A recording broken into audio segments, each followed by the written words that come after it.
ஒரு வசனம் வாசிங்க. வெளிப்படுத்தின விசேஷம் 2ஆம் அதிகாரம் 7வது வசனம் வாசிங்க. வெளிப்படுத்தின விசேஷம் 2:7 வாசிங்க.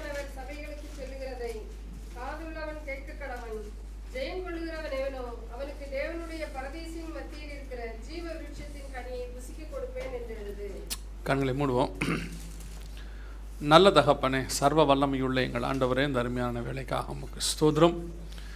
மகிமையின் தேவன், மகிமையாய் வெளிப்படுகிறவர், உம்முடைய மகத்துவங்களை எங்கள் மத்தியில் வெளிப்படுத்த நீர் வல்லமையுள்ளவராக இருக்கிறீர்.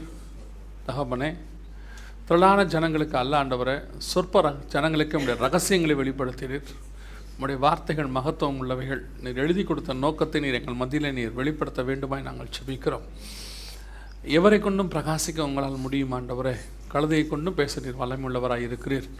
குறைவான மனுஷனை கொண்டு நிறைவான தேவன் வெளிப்படுவீராக. மாம்சமான மனுஷனை கொண்டு ஆவியான தேவன் வெளிப்படுவீராக. பலவீனமான மனுஷனை கொண்டு பலமான தேவன் வெளிப்படுவீராக. இரக்கங்களின் தேவனே, ஒரு விசை எங்கள் மத்தியில் நம்முடைய இரக்கத்தை, கிருபையை நீர் காட்டும்படி நாங்கள் செபிக்கிறோம். நீர் பேசும், நீர் இடைப்படும். எங்கள் ஆண்டவர் இயேசுவின் நாமத்தில் பிதாவே. அல்லேலூயா. இது இவ்வளோதான் உயர்த்த முடியும்ல, அதுக்கு மேலே உயராது. அப்போ நீங்கள் பாடம் எடுக்க முடியாது. இதில் நான் தான் எடுக்க முடியும். சரியா கவனிங்க.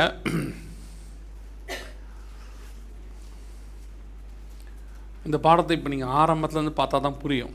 நடுவிலேருந்து கண்டிப்பாக புரியவே புரியாது. நடுவில் நீங்கள் விட்டுட்டு கான்சன்ட்ரேஷன் விட்டாலும் புரியாது. சரியா கவனிங்க. சரி, always I am starting this Bible study with one question. அதே கொஸ்டினோட நான் இப்போ ஆரம்பிக்கிறேன். எத்தனை பேர் கான்ஃபிடென்ட் இருக்கு நான் பரலோகத்துக்கு போவேன்னு? Please rice up your hands. என்ன அப்போ மற்றவங்களாம் வந்தால் பார்க்கலாம் அப்படின்றீங்களா? கண்டிப்பாக நான் பரலோகம் போவேன் அப்படின்றவங்க எத்தனை பேர் கான்ஃபிடென்ட்டாக சொல்கிறீங்க? ஷூரா? ஓகேவா? ஆமாம் தானே? ரைட். இப்போ நம்ம முடியும் போது தான் பார்க்க போனோம் அதை. சரியா? ஆதியாகமத்தில் இந்த வெளிப்படுத்தின விசேஷம் 2:7 நீங்கள் கவனிச்சிட்டே வாங்க. இப்போ நமக்கு பைபிள் வாசிக்கிறதுலாம் 2வது தான். நீங்கள் விஷயத்தை மட்டும் கவனிச்சிட்டே வாங்க. 2:7 ஜெயம் கொள்ளுகிறவன் எவனோ அவனுக்கு பரதீசின் மத்தியில் இருக்கிற ஜீவ விருட்சத்தின் கனியை புசிக்க கொடுப்பேன் என்று எழுது. ஆண்டவர் வந்துட்டு சபையை பார்த்து இதை சொல்கிறார். மீட்கப்பட்ட சபையை பார்த்து, தன்னுடைய ரத்தத்தால் மீட்கப்பட்ட சபையை பார்த்து இந்த வார்த்தை சொல்கிறாரு, ஜெயம் கொள்ளுகிறவன் எவனோ. அப்போது சபைக்கு வர்றது ஜெயம் இல்லை, சபைக்கு வந்த பிறகு ஜெயம் பெற வேண்டியிருக்கு. நான் சொல்கிறது புரியுதா? நம்ம சபைக்கு வர்றதே ஜெயமாக பார்த்துட்டோம். நான் சபைக்கு வந்துட்டாலே உலகத்தை ஜெயிச்சிட்டேன் அப்படின்னு நம்ம நினைக்கிறோம். ஆனால் ஆண்டவர் சொல்கிறார், சபையை பார்த்து ஜெயம் கொள்ளுகிறவன் எவனோ அவனுக்கு ஜீவ விருட்சத்தின் கனியை புசிக்க கொடுப்பேன் அப்படின்னு இருக்கு. இந்த ஜீவ விருட்சத்தின் கனி அப்படின்னா என்னன்னு கேட்டால், ஜீவ விருட்சம் அப்படிங்கிறது ஒரு ஜீவ விருட்சம் அப்படின்னா என்னன்னு கேட்டிங்கன்னா, இதுதான் நித்திய ஜீவன் அப்படின்னு அர்த்தம். ஜீவ விருட்சத்துக்கு நித்திய ஜீவன் என்னென்னா, ஜீவ விருட்சத்தை பற்றி பைபிள் சொல்லுது 3ஆம் அதிகாரம் ஆதியாகமத்தின் புஸ்தகத்தில், இதை புசித்து அவன் என்றென்றைக்கும் உயிரோடு கூட இராதபடி அப்படின்னு இருக்கு. அப்போ இதை சாப்பிட்டா என்னென்னைக்கும் என்ன இருக்குது? உயிரோடு இருக்கும். அதுக்கு பேர் தான் நித்திய ஜீவன். என்றென்றைக்கும் உயிரோடு இருக்கிறதுக்கு பேர் தான் என்னது? நித்திய ஜீவன். அப்போ ஜீவ விருட்சத்தின் கனியை புசிக்க கொடுப்பேன் அப்படின்னு கர்த்தர் சொல்கிறார். அப்படின்னா என்ன அர்த்தம்னா, ஜெயம் கொள்ளுகிறவனுக்கு தான் நித்திய ஜீவன் உண்டு. புரியுதுங்களா? ஜெயம் கொள்ளுகிறவனுக்கு தான் நித்திய ஜீவன் உண்டு, ஜீவ விருட்சம் உண்டு.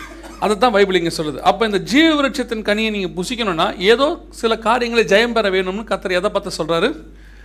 சபையை பார்த்து சொல்கிறார். சபையை பார்த்து ஆண்டவர் சொல்கிற வார்த்தை, நீ சில காரியங்களை ஜெயம் பெற்றால் மட்டும்தான் என்ன செய்ய முடியும்? இந்த ஜீவ விருட்சத்தின் கனியை நீ புசிக்க முடியும் அப்படின்னு சொல்கிறார். அப்போ இந்த ஜீவ விருட்சத்தின் கனியை புசிக்கணும்னா நான் எதை ஜெயம் பெற வேண்டும்? சபைக்கு மெம்பராக இருக்கிறது மட்டும் பரலோகத்திற்கு கொண்டு போகாது. நான் ஒரு ஆவிக்குரிய சபையில் அங்கத்தினராக இருக்கிறேன், நான் வாரம் சர்ச்சுக்கு வரேன், தசமம் காணிக்க கொடுக்குறேன், அதனால் கன்ஃபார்மாக பரலோகத்துக்கு போவேன்னு நீங்கள் நினச்சிங்கன்னா 100% ஏமாந்துட்டீங்கன்னு அர்த்தம். அது கொண்டு போகாது. ஒரு ஸ்கூலில் ஒரு பிள்ளையை சேர்த்து விடுறதுனால மட்டும் பையன் இன்ஜினியர் ஆகிட மாட்டான். அங்கே கொடுக்குற பாடத்தை படித்து அவன் எக்ஸாமினேஷனை பாஸ் பண்ணணும். அதை ஜெயம் பெற்றால் மட்டுமே அவன் அடுத்த கிளாஸுக்கு போவான், இல்லையா? அதே மாதிரி தான் சபை என்பது உங்களை கொண்டு நித்திய ஜீவனை சுதந்திரிக்க வைக்கிறதுக்கு பழக்கப்பக்குவ இடம், உங்களுக்கு சொல்லிக் கொடுக்குற இடம், உங்களை உருவாக்குற இடம். ஆனால் இது உங்களை கொண்டு போய் பரலோகத்தில் சேர்க்காது. நீங்கள் தான் போய் பரலோகத்தில் சேர வேண்டும். சபை அஷூரன்ஸ் கொடுக்காது. நீங்கள் எங்கள் சபையில் மெம்பரை யாராவது சொல்லியிருக்கிறாங்களா, என் சபையில் சேர்ந்துட்டிங்கன்னா கண்டிப்பாக நான் ஹெவனில் உங்களுக்கு ஒரு சீட் வாங்கி தரேன்னு சொல்லியிருக்கிறாங்களா? கோட்டா சிஸ்டமில் அப்படி கிடையாது. சபை பரலோகத்துக்கு போகிறதுக்கு சொல்லிக் கொடுக்குற இடம். ஊழியக்காரர்கள் பரலோகத்துக்கு போகிறதுக்கு சொல்லிக் கொடுக்குறார்கள், அவ்வளோதான். நாங்களுமே போகணும், எங்களுக்குமே அஷூரன்ஸ் கிடையாது. நாங்களுமே என்ன செஞ்சிடணும், அதுக்கான ஆயத்த பண்ணி, நான் ஒரு பாஸ்டர் ஆகிட்டேன், இல்லை ஒரு சர்ச்சில் வந்து மென்டர் ஆகிட்டேன், ஸோ கண்டிப்பாக நான் பரலோகத்துக்கு போயிடுவேன், எனக்கு சீட்டு கன்ஃபார்ம் ஆயிடுச்சுன்னு யாருமே சொல்ல முடியாது. அதெல்லாம் கொண்டு போகாது.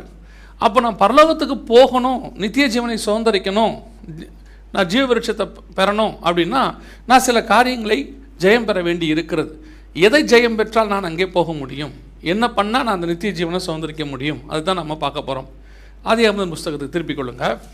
ஆதியாகமத்தின் புஸ்தகத்தில் நீங்கள் சில காரியங்களை, ஆதியாகமங்கிறது நம்மளுடைய ஹோல் மேப், நம்முடைய ஆவிக்குரிய உலக பிரகாரமான எல்லா மேப்பும் எங்கே தான் இருக்குது. நான் ஜாகிரபிக்கல் மேப் மட்டும் சொல்ல, ஸ்பிரிச்சுவல் மேப். நான் பைபிளை வந்து எப்படி பிடிக்கலன்னு நான் வந்து சில ஊழியக்காரங்களையும் பார்த்துருக்கேன், மிகப்பெரிய ஊழியக்காரர்களும் அப்படி தான் சொல்கிறாங்க. நம்ம டோட்டல் வேதாகமத்தை 2ஆக பிரிக்கிறோம் இல்லையா? எப்படி பிரிக்கிறோம்? அது வந்து நார்மல். ஆக்சுவலாக ஸ்பிரிச்சுவலாக பிரிக்கிறவங்க எப்படி பிரிப்பாங்கன்னா, ஆதியாகமம் 11 வரைக்கும் ஒன்றும் 11 ரெஸ்ட். டோட்டல் பைபிளுமே அப்படி தான் பிரிக்கணும். ஆதியாகமம் 1 முதல் 11 வரைக்கும் ஒரு அதில் அங்கே வந்து ஒரு மேப் இருக்குது, ப்ளூ பிரிண்ட் இருக்குது. அந்த மேப்பையும் அந்த ப்ளூ பிரிண்ட்டையும் அந்த அதில் கொடுக்கப்பட்டிருக்கிறதான நீங்கள் சீக்ரெட்ஸையும் தெரிந்து கொண்டால் மட்டுமே ரெஸ்ட் ஆஃப் பைபிளை படிக்கிறது ஈஸியாக இருக்கும். நமக்கு நிறைய அதில் தெரிய மாட்டேங்குது, நிறைய விஷயங்கள் அதில் புரிஞ்சுக்கல. நம்ம அந்த 11 அதிகாரத்துக்குள்ளேருந்து தான் நம்ம மிக முக்கியமாக பார்க்க போகிறோம். அதிலும் குறிப்பாக இன்றைக்கி நம்ம அந்த முதல் 3 அதிகாரத்துக்குள்ளே தான் பார்க்க போகிறோம். பைபிளில் கொடுத்துருக்கிற ஒவ்வொரு வார்த்தையுமே ரொம்ப அவசியம். இதில் எதுவுமே எக்ஸ்ட்ரா கிடையாது, இருந்துட்டு போட்டுன்னு கிடையாது. அதில் இருக்கக்கூடிய ஒவ்வொரு டாட்டு கமா கூட ரொம்ப இம்பார்ட்டன்ட்னு சொல்லுவாங்க. அது உண்மை, 100% உண்மை. அதான் நாம் இன்றைக்கி பார்க்க போகிறோம். பரலோகத்தில் இந்த ஜீவ விருட்சத்தை பற்றி, ஆதியாகமத்தில் இந்த ஜீவ விருட்சத்தை பற்றி சொல்லப்பட்டிருக்கிறது. இந்த ஜீவ விருட்சம் எங்கே இருக்குது, எப்படி இருக்குது அப்படிங்கிறத பற்றி நமக்கு சொல்லியிருக்குது. நாம் இப்போ அதை கொஞ்சம் டீட்டெயிலாக பார்க்க போகிறோம். சரியா? ஆண்டவர் ஆதியிலே வானத்தையும் பூமியும் சிருஷ்டித்தார். சரியா? தண்ணீர் எல்லாம் ஒரு இடத்தில் சேர கடவுது. 1:10 வெட்டாந்தரை உண்டாக கடவுது. இந்த வெட்டாந்தரையில் கர்த்தர் ஒரு காரியத்தை உண்டாக்குகிறார். ஆண்டவர் ஒரு தோட்டத்தை உண்டாக்கினார். அந்த தோட்டத்துக்கு பேர் என்னது? அப்படிதான் இருக்குதா? ஏதேன் தோட்டம் தான் இருக்குதா? சும்மா சொல்லுங்கள். இது வந்து கண்டிப்பாக ஒரு ஸ்டடி, அவ்வளோதான். நீங்கள் நல்லா பேசலாம், கேட்குற கேள்விக்கு பதில் சொல்லலாம், முடியும் போது சந்தேகங்கள் கேட்கலாம். கண்டிப்பாக யூ ஹேவ் அ சான்ஸ். நீங்கள் கண்டிப்பாக என்ன செய்யலாம், முடியும் போது சந்தேகங்கள் கேட்கலாம். சரியா? வாசிங்க 2ஆம் அதிகாரம் 8ஆம் வசனம் வாசிங்க. 2:8. கொஞ்சம் எல்லாம் கவனிங்க, அவங்க வாசிக்கிறது கொஞ்சம் கவனிங்க. தேவனாகிய கர்த்தர் கிழக்கே ஏதேன் எனும் ஒரு தோட்டத்தை உண்டாக்கி தாம் உருவாக்கின மனுஷனை அதிலே வைத்தார். சரி, ஓகே, ரைட். இங்கிலீஷ்ல வாசிமா. அப்படி இருமா. அந்த பிள்ளை வாசத்தை கவனிச்சிங்களா? Planted a garden in eastward. ஏதேனுங்கிறது தோட்டம் இல்லை, ஏதேனில் தான் தோட்டம் இருக்கிறது. அதான் ரொம்ப முக்கியம். வாசிங்க, அங்கே அந்த வார்த்தையை நல்லா கவனிச்சு பார்த்துங்க. இதுதான் பூமி. தண்ணீர் எல்லாம் ஒரு இடத்தில் சேர கடவுது, வெட்டாந்தரை உண்டாக கடவுது. இது ஒரு அசம்ஷன். இது பூமியான்னு கேட்காதீங்க. இப்படி ஒரு உருண்டையை நான் பார்த்ததே இல்லைன்னு சொல்லாதீங்க. இது வந்து எனக்கு தெரிஞ்ச உருண்டை, அவ்வளோதான். சரியா? ஏன்னா நான் ஸ்கூல் படிக்கும்போது எங்கள் டீச்சர் இப்படி தான் போட்டாங்க எனக்கு. ஆனால் நான் அதை கற்றுக்கிட்டேன்.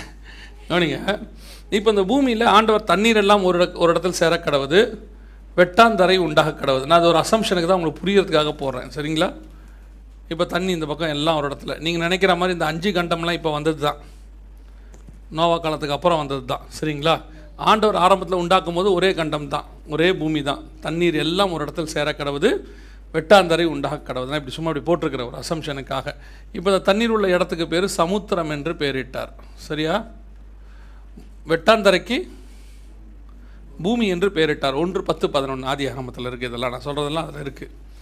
இப்போ ஆண்டவர் இதில் ஏதேனை உண்டாக்குகிறார். சரியா? ஏதேனுங்கிறது என்னது?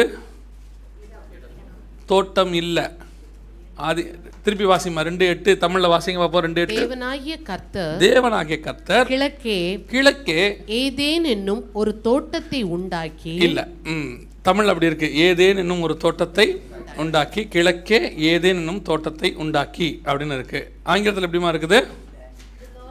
The Lord God planted a garden eastward in Eden. அப்போ என்ன அர்த்தம்? தேவனாகிய கர்த்தர் இந்த இடத்துல ஏதேனை உண்டாக்குகிறார், ஏதேனின் கிழக்கே ஒரு தோட்டத்தை உண்டாக்குகிறார். Garden, Eden. புரியுதுங்களா? இன்னும் உங்களுக்கு தெளிவாக சொல்லணும் அது எப்படி அப்படின்னு நீங்கள் கேட்டிங்கன்னா வாசிங்க, அதே 2ஆம் அதிகாரம் தமிழ்லேயே வாசிங்க,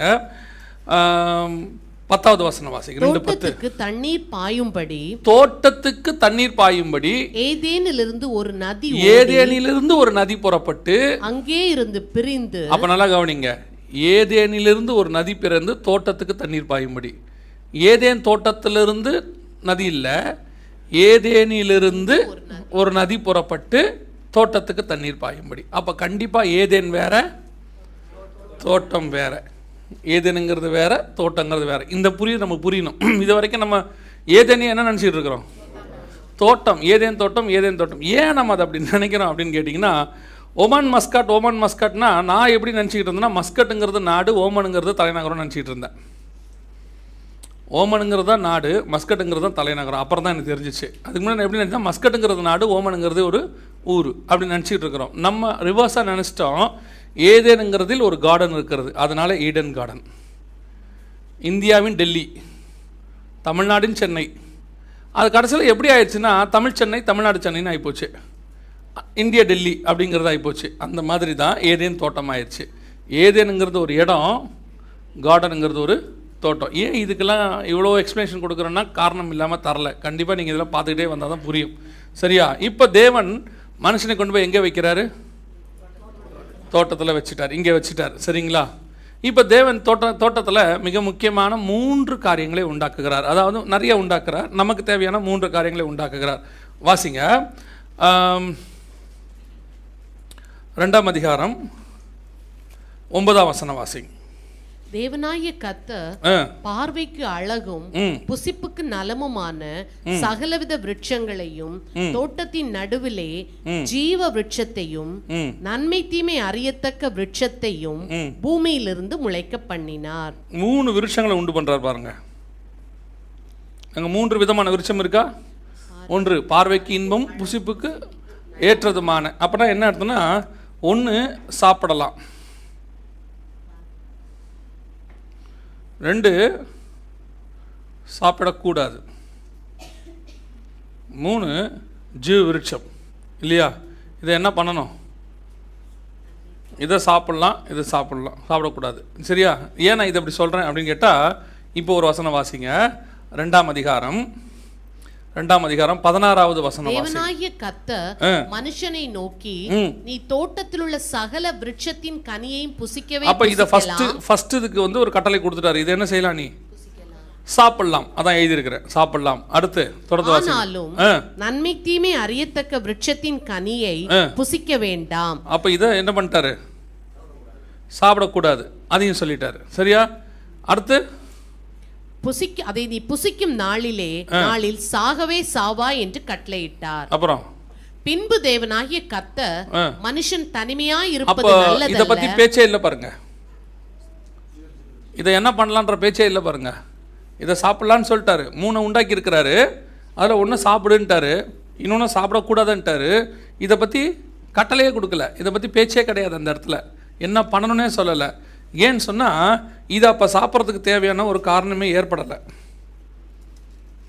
இது இருக்குது, ஆல்ரெடி அங்கே தான் இருக்குது. ஆனால் இதை சாப்பிட்றதுமோ சாப்பிடக்கூடாதோ அந்த கான்செப்டே அங்கே இல்லை. ஏன்னு சொன்னால், ஜீவ விருட்சத்தை பற்றினுடைய அதோடைய தன்மையே வேறு, அதுவும் அங்கே இருக்குது. அதை பற்றி நம்ம பின்னாடி பார்க்க போகிறோம். அப்போ ஒன்று சாப்பிட்லாம், இன்னொன்று சாப்பிடக்கூடாது. இது 2 மட்டும் சொல்லிட்டாரு. இதை என்ன பண்ணலான்னு சொல்லலை. ஆனால் ஒரு விஷயம் நல்லா கவனிச்சிங்கன்னா, ஜீவ விருட்சத்தை பற்றி பேசும்போதெல்லாம் ஒரு வேர்டை ஒன்று யூஸ் பண்ணுறாரு ஆண்டவர். ரொம்ப முக்கியமான வேர்டு யூஸ் பண்ணுறாரு. 2:9 வாசிங்க. தேவனாகிய கர்த்தர் பார்வைக்கு அழகும் புசிப்புக்கு நலமுமான சகலவித விருட்சங்களையும் தோட்டத்தின் நடுவிலே ஜீவ விருட்சத்தையும். என்னது நடுவிலே? இந்த நடுவில்ங்கிற வேர்டை யூஸ் பண்ணிட்டே இருக்கிறார் பாருங்க. சென்டர். சரியா? 2:7 ஆதியாகமத்தின் புஸ்தகம் 2:7 சாரி வெளிப்படுத்தல் 2:7 என்ன வாஸ்தவம்? ஜீவ விருட்சத்தின் கனி. 2:7 வாசி. சபைகளுக்கு சொல்லுகிறதை காது உள்ளவன் கேட்க கடவன். ஜெயம் கொள்கிறவன் எவனோ அவனுக்கு தேவனுடைய பரதேசின் மத்தியில் சென்டர். இந்த சென்டர்ங்கிற வார்த்தை யூஸ் பண்ணிட்டே இருக்காரு பாருங்க அடிக்கடி. அந்த வார்த்தை அந்த ஜீவ விருட்சத்தை பத்தி சொல்ற இடத்துல எல்லாம் எதை யூஸ் பண்றாரு? சென்டர் சென்டர் சென்டர்னு சொல்றாரு. தோட்டத்தின் மத்தியில், பரதேசியின் மத்தியில். அப்போ இந்த ஜீவ விருட்சம் இந்த கார்டன்ல எங்க இருக்குது? சென்டர்ல இருக்கு. சென்டர் பாயிண்ட் இங்கே தான் இருக்கு. இதுதான் ஜீவ விருட்சம். ஓகே, இப்போ நம்ம கான்செப்ட் தொடங்குது. அது எந்த கான்செப்ட் தொடங்குது? ஆதாமை படைச்சாரு, கொண்டு வந்து வச்சாரு, சாப்பிடக்கூடாதுன்னு சொன்னார், அவன் சாப்பிட்டான். இதெல்லாம் நமக்கு தெரியும் இல்லைங்களா? தெரியும். இப்போ இந்த ஆதாம் செய்த முதலாவது பாவம் என்னன்னு நினைக்கிறீங்க? ஆதாம் செய்த முதலாவது பாவம் என்ன?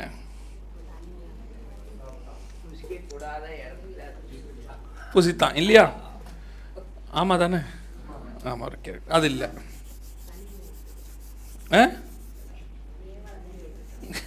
அதுவும் இல்லை. சரி, ரைட். கவனிங்க, ஆதாமுக்கு கர்த்தர் கொடுத்த கட்டளை என்ன? ஆதியாகமத்தின் புஸ்தகம் 2ஆம் அதிகாரம் 15ஆம் வசனம். தேவனாகிய கர்த்தர் மனுஷனை ஏதேன் தோட்டத்தில் அழைத்து கொண்டு வந்து அதை பண்படுத்தவும் காக்கவும் வைத்தார். இந்த தோட்டத்தை அவன் என்ன செய்யணும்? பண்படுத்தணும். இன்னொன்னு காக்கவும். யாருக்கிட்ட இருந்து?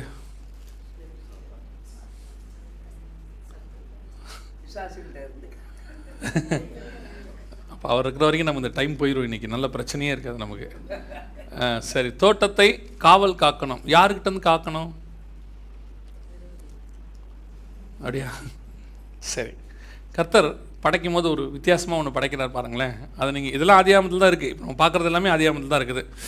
1:24 வாசிங்க. ஆதியாகமம் 1:24. தேவன் பூமியானது ஜாதி ஜாதியான ஜீவ ஜந்துக்களாகிய நாட்டு மிருகங்களையும் ஊரும் பிராணிகளையும் காட்டு மிருகங்களையும் ஜாதி ஜாதியாக பிறப்பிக்க கடவது என்றார். காட்டு மிருகம், நாட்டு மிருகம்னா என்ன? காட்டில் வாழ்ந்தா காட்டு மிருகம், நாட்டில் வாழ்ந்தா நாட்டு மிருகம். இதில் என்ன கேள்வின்னு கேட்குறீங்களா? சரி, ஆண்டவர் படைக்கும் போது காடு நாடு இருந்ததா?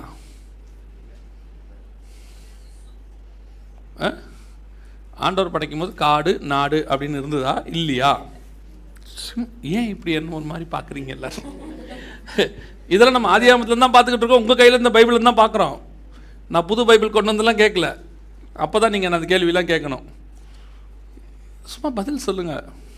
வா பிரதர், நீங்கள் தான் ஆக்டிவாக பேசுகிறாள். சொல்லுங்கள். காடு நாடு இருந்ததா இல்லையா? இல்லை. நாடுனா என்ன? மக்கள் இருக்கிற இடம் இல்லையா? அப்போது அந்த மக்கள் இருக்கிற இடம், அங்கே ஒரு ஆளுகை இருக்கும், அந்த இடத்துல எல்லோரும் இருப்பாங்க, எல்லாம் புழங்குற இடம் தான் அது. இது யாருமே இல்லாமல் வெறும் மிருகம் மட்டும் இருக்கிற இடத்துக்கு பேர் என்னது? இப்போ இந்த கார்டனுக்குள்ளே யார் இருக்கிறா? ஒரு ஃபேமிலி இருக்குது. ஃபேமிலியோட கண்ட்ரோலுக்குள்ளே கார்டன் இருக்குது. அப்படி தானே? சகலவற்றையும் ஆண்டு கொள்ளுங்கள் எல்லாம் கொடுத்துருக்கிறார். அப்போ ஆடாமுடைய இதான் ராஜ்யபாரம். ஆளுங்கன்னா அவன் தான் ராஜா, கிங். நான் சொல்கிறது புரியுதா? சகலவற்றையும் ஆண்டு கொள்ளுங்கள். அப்போ அவன் யார்? அவன் ஒரு கிங். என்ன, அந்த கிங்டமுக்கு வந்து அரியாசனம் கிடையாது, எதுவுமே கிடையாது. ஒரே ஒரு குயின் மட்டும் இருக்குது. மற்றபடி லேண்டெல்லாம் இருக்குது, பக்கா எல்லாமே இருக்குது. கேட்குற மாதிரி மக்கள் யாருமே இல்லை. ஒரு அவன் ஆளுகை செய்யணும் அந்த அம்மாவை மட்டும்தான். அதான் இருக்கிறதுலே கஷ்டம். மற்றபடி எல்லாமே ஈஸி.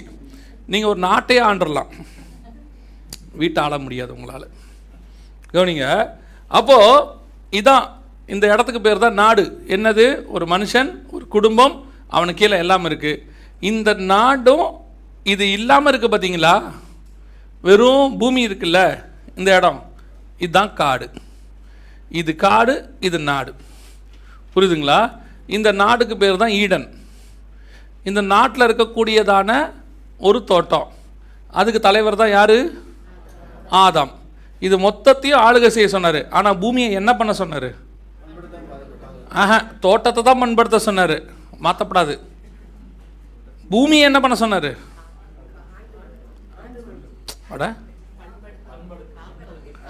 தோட்டத்தை தான் பண்படுத்த சொன்னார், தோட்டத்தை தான் காவல் காக்க சொன்னார். அவர் அதைத்தான் சொன்னார். பூமியை பற்றி என்ன சொன்னார்? கீழ்ப்படுத்தி, பூமியை கீழ்ப்படுத்தி அதை நிரப்பி. அப்போ கீழ்ப்படுத்தணும்னா இது என்னவா இருக்கு? கீழ்ப்படியாமல் இருக்கு, நான் காடாக இருக்கு. இந்த காட்டை தான் என்னவா மாற்றணும்? அவர் பூமியை நிரப்பணும், ஜனங்களால் நிரப்பி இதை எல்லாத்தையும் என்ன பண்ணணும்? கீழ்ப்படுத்தணும். 1:26 28 வரைக்கும் வாசிச்சிங்கன்னா, பின்பு தேவனாகிய கர்த்தர் அவர்களை நோக்கி 28, பின்பு தேவன் அவர்களை நோக்கி, நீங்கள் பலுகி பெருகி பூமியை நிரப்பி அதை கீழ்ப்படுத்தி. கீழ்ப்படுத்தணும்னா என்ன பண்ணணும்? அது என்னவா இருக்குது? கீழ்ப்படியாமல் இருக்குது. இதெல்லாம் அடங்காமல் இருக்குது. இந்த காட்டு மிருகம்லாம் அடங்காமல் இருக்குது. இந்த இவர் நாட்டுக்குள்ளே இருக்கிறாரு. இந்த நாட்டுக்குள்ளே இருந்து இவர் இதை என்ன செய்ய வேண்டியிருக்குது? கீழ்ப்படுத்தணும். எப்படி கீழ்ப்படுத்தணும்? சண்டை போட்டு இல்லை, பூமியை நிரப்பணும். எப்படி நிரப்பணும்? என்ன ஜனத்தால் நிரப்பணும்? மல்கியா 2:15 என்ன சொல்லுது?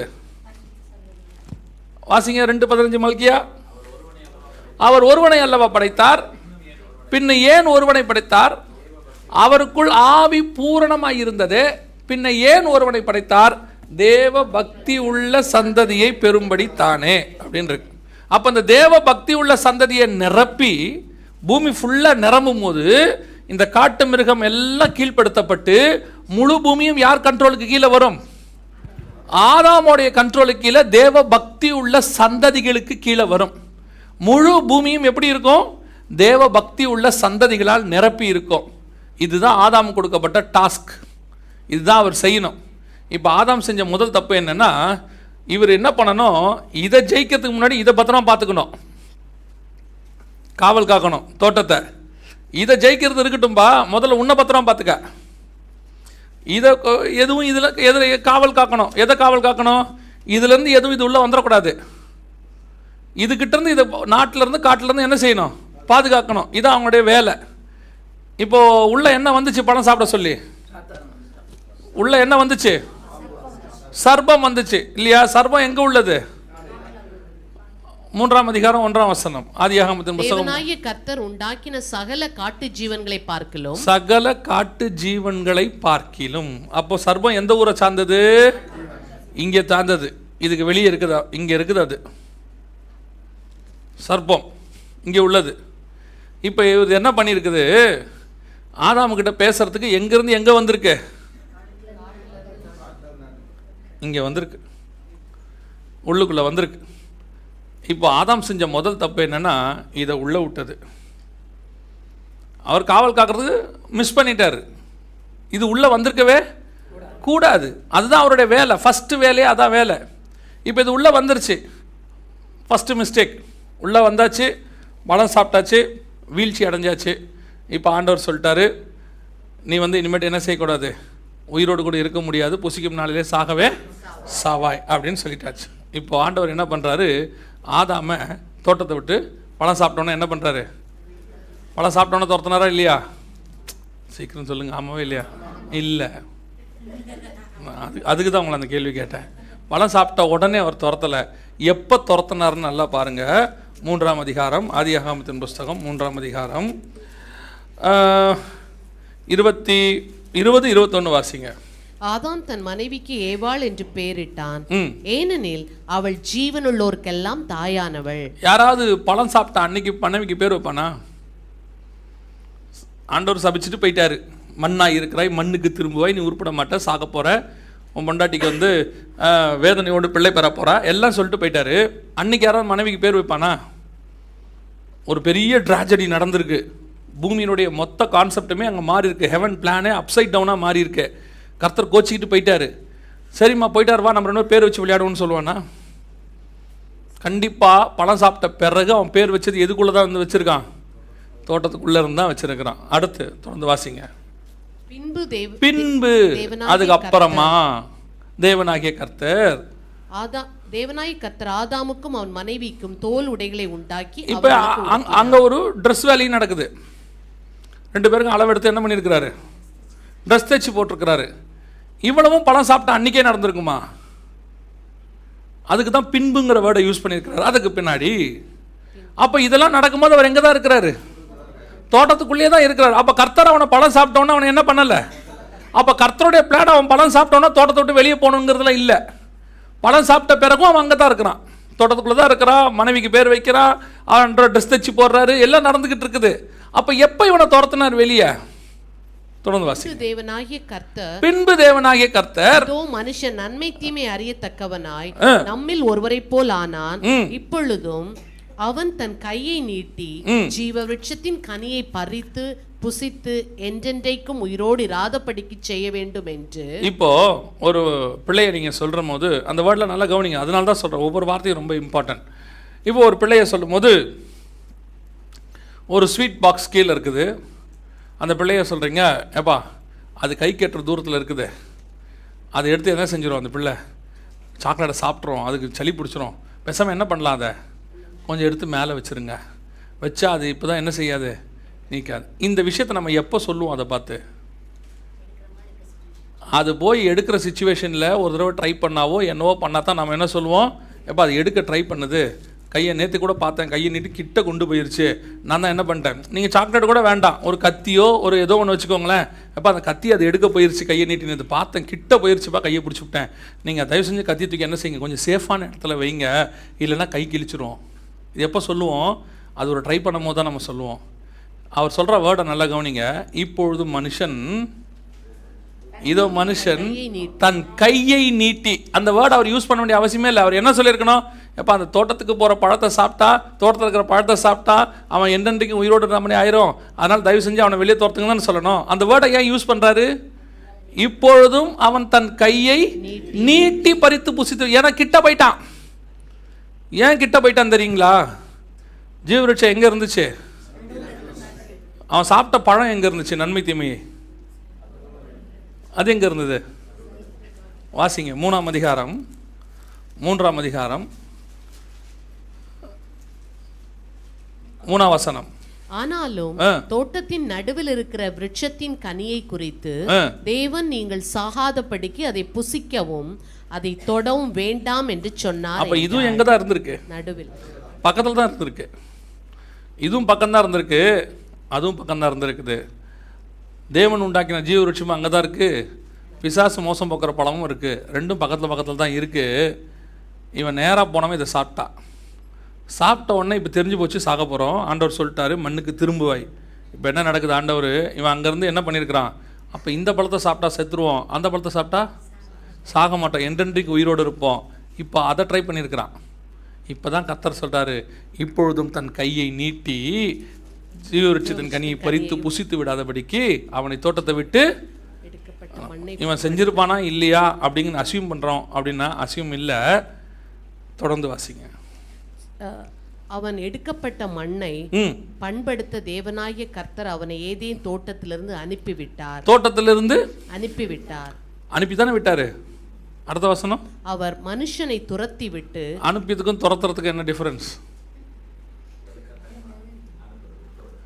அனுப்புறதுனா போன்னு சொல்றது, போகாதவனை தான் துரத்துறது. ஓடுங்க சொல்றான், அப்படித்தான். அப்போ ஒருத்தர் அனுப்புனா அனுப்பி விட்டு, இங்கிலீஷ்ல என்னமா இருக்குது அந்த 2 வசனமும்?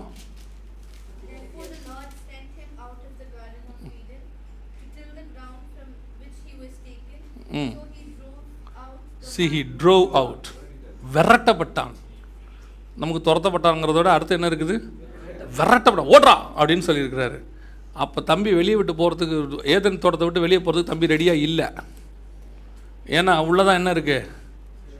இவருக்கு ரெமிடி உள்ளதாக இருக்குது. தோட்டத்தை விட்டு போக மாட்டேன்னு சொல்கிறாரு. ஆண்டவர் அடுத்து என்ன செய்கிறார்? அவரை துரத்தி விடுறாரு. அப்போது மனுஷன் சென்டர் பாயிண்ட்லேருந்து ஏதேனுக்குள்ளே வந்துட்டான். இப்போ துரத்திட்டார் மனுஷனை. தோட்டத்தை விட்டு எங்கே வந்துட்டார்? தோட்டத்தை விட்டு எங்கே வந்துட்டார்? ஏதேனுக்கு வந்துட்டார். இந்த இடத்துக்கு வந்துட்டார். இப்போ அவர் இப்போது ஆண்டவர் 2 காரியத்தை செய்கிறார் அந்த கடைசி வசனத்தில். வாசிங்க. அவர் மனுஷனை துரத்தி விட்டு ஜீவ விருட்சத்துக்கு போம் வழியை காவல் செய்ய ஏதேன் தோட்டத்துக்கு கிழக்கே கேருபீன்களையும் வீசிக்கொண்டிருக்கிற சுடரொளி பட்டயத்தையும் வைத்தார். இதை படிக்கிறதுக்கு எப்படி இருக்கு? நமக்கு தோட்டத்துக்குள்ள போக விடாதபடிக்கு தடுக்கிறதுக்கு என்ன பண்ணி வச்சிருக்கிறாரு? கேருபீன்களையும் 2த்தையும் வச்சாருன்னு தானே இருக்கு. அப்படி இல்லை. வாசிமா. ஏம்மா அதுக்குள்ளே சோர்ந்து போயிட்டா? நல்லா ஸ்ட்ராங்காக வாசிமா. நிமிந்து உட்காந்து சர்ச்சு பைபிள் வாசிக்கும் போதெல்லாம் நல்லா கம்பீரமாக உட்காந்து வாசிக்கணும். அப்படி கேஷுவலாக அப்படி சாஞ்சிக்கிட்டுலாம் வாசிக்கக்கூடாது. Wasima. At the east of the Garden of Eden, and the flaming sword which turned every way to guard the way to the tree of life. அந்த வசனம் புரியுதா? அவங்க சொன்ன புரியுதா? தோட்டத்துக்கு காவல் செய்ய கேருபீன்களையும் ஜீவ விருட்சத்துக்கு போகும் வழியை காவல் செய்வதற்கு வீசுகிற சுடரொளி பட்டயத்தையும். தமிழில் பார்க்கறதுக்கு 2 ஒன்றா இருக்குது. அப்படி தானே இருக்குது? 2 பார்க்கறதுக்கு ஒன்றா இருக்குது. தோட்டத்தை காவல் செய்ய சேருபீன்களையும் வீசுகிற சுடரொளி பட்டயத்தையும் வச்சார்னு இருக்கு. ஆனால் வசனம் எப்படி இருக்குன்னு கேட்டிங்கன்னு சொன்னால், தோட்டத்தை காவல் செய்ய கேருபீன்களையும் ஜீவ விருட்சத்துக்கு போகும் வழியை காவல் செய்வதற்கு வீசுகிற சுடரொளி பட்டயத்தையும் அப்படின்னு இருக்கு. அப்படின்னா என்ன அர்த்தம்? தோட்டத்தில் உள்ள என்ட்ராகிறதுக்கு கேருபீன் ஒன்று இருக்குது. ஒருவேளை இதை நீங்கள் கிராஸ் பண்ணிட்டா கூட பழம் சாப்பிட முடியாது. பழம் பார்க்கணும்னா நீங்கள் எங்கே போகணும்?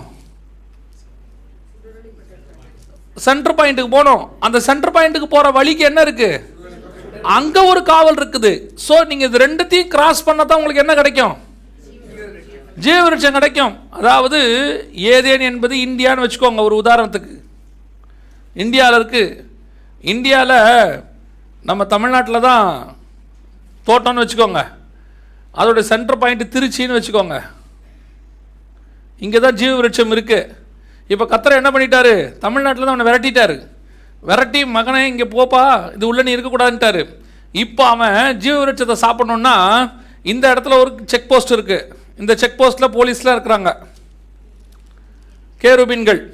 இவர் இங்கேருந்து அப்படியே தாண்டி இங்கே வரணும். செக் போஸ்ட்டை இவர் தாண்டணும். ஃபஸ்ட்டு ஜெயம் கொள்ளுகிறவன் எவனோ அவனுக்கு ஜீவவிருட்சத்தின் கனியை புசிக்க கொடுப்பேன். ஃபஸ்ட்டு செக் போஸ்ட்டை தாண்டணும். தாண்டி உள்ளே வந்தாலும் கிடைக்காது. அது எங்கே இருக்குது? நீங்கள் சென்னை ஏர்போர்ட்டில் தான் இறங்கியிருக்கிறீங்க, இல்லை ட்ரிவாண்ட்ரம் ஏர்போர்ட்டில் இறங்கியிருக்கீங்க. ஆனால் இருக்கிறது எங்கே? திருச்சியில் இருக்குது. So you want a long way to travel to Trichy. சரி, அங்கே வந்தால் பார்த்தா திருச்சி என்ட்ரன்ஸில் ஒரு செக் போஸ்ட் இருக்குது. என்ன இருக்குது? வீசுகிற சுடரொளி பட்டயம். Then you want to cross. இது இந்த செக் போஸ்ட் இமிகிரேஷனோட மோசம். இது போலீஸு, இது மிலிட்ரி. இதையும் கிராஸ் பண்ணோம். இதை கிராஸ் பண்ண தான் என்ன கிடைக்கும்? நித்திய ஜீவன், ஜீவவிருட்சம் கிடைக்கும். இதைத்தான் சபையை பார்த்து கர்த்தர் சொல்கிறாரு, ஜெயம் கொள்ளுகிறவன் எவனோ. ஸோ இந்த நித்திய ஜீவனை சுதந்திரிக்கணும். நீங்கள் இந்த ஜீவவிருட்சத்தின் கனியை புசிக்கணும்னா இப்போ நம்ம எங்கே இருக்கிறோம்?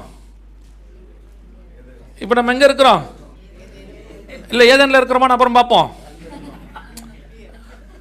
நம்ம ஏதேனில் இருக்கிறோமான்றதை அப்புறம் பார்ப்போம். இப்போ அவனை எங்கே விரட்டி இருக்கிறாரு? தோட்டத்தை விட்டு வெளியே விரட்டிட்டாரு. இங்கே இருக்கிறாரு. சரியா?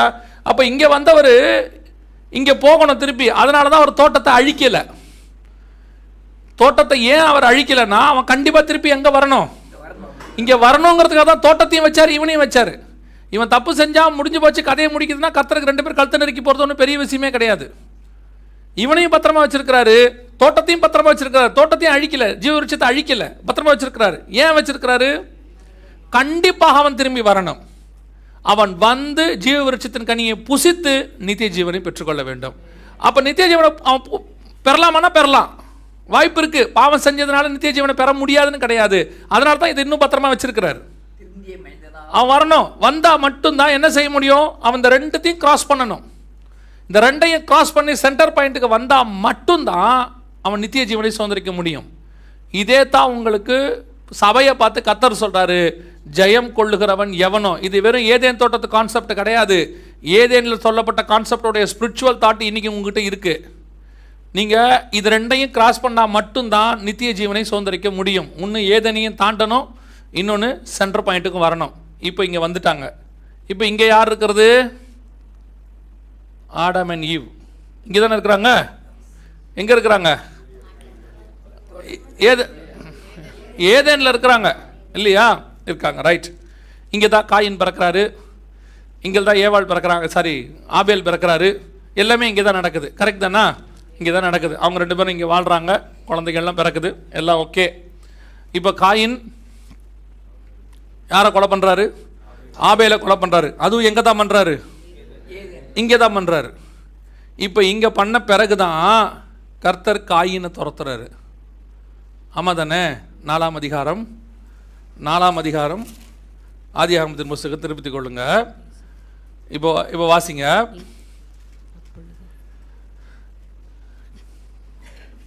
11-12 வாசிங்க. இப்பொழுது உன் சகோதரனுடைய இரத்தத்தை உன் கையிலே வாங்கிக் கொள்ள தன் வாயை திறந்த இந்த பூமியில் நீ சபிக்கப்பட்டிருப்பாய்.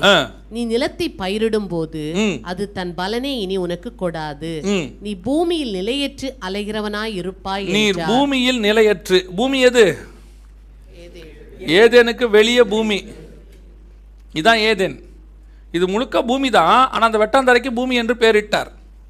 இதுதான் பூமியில்.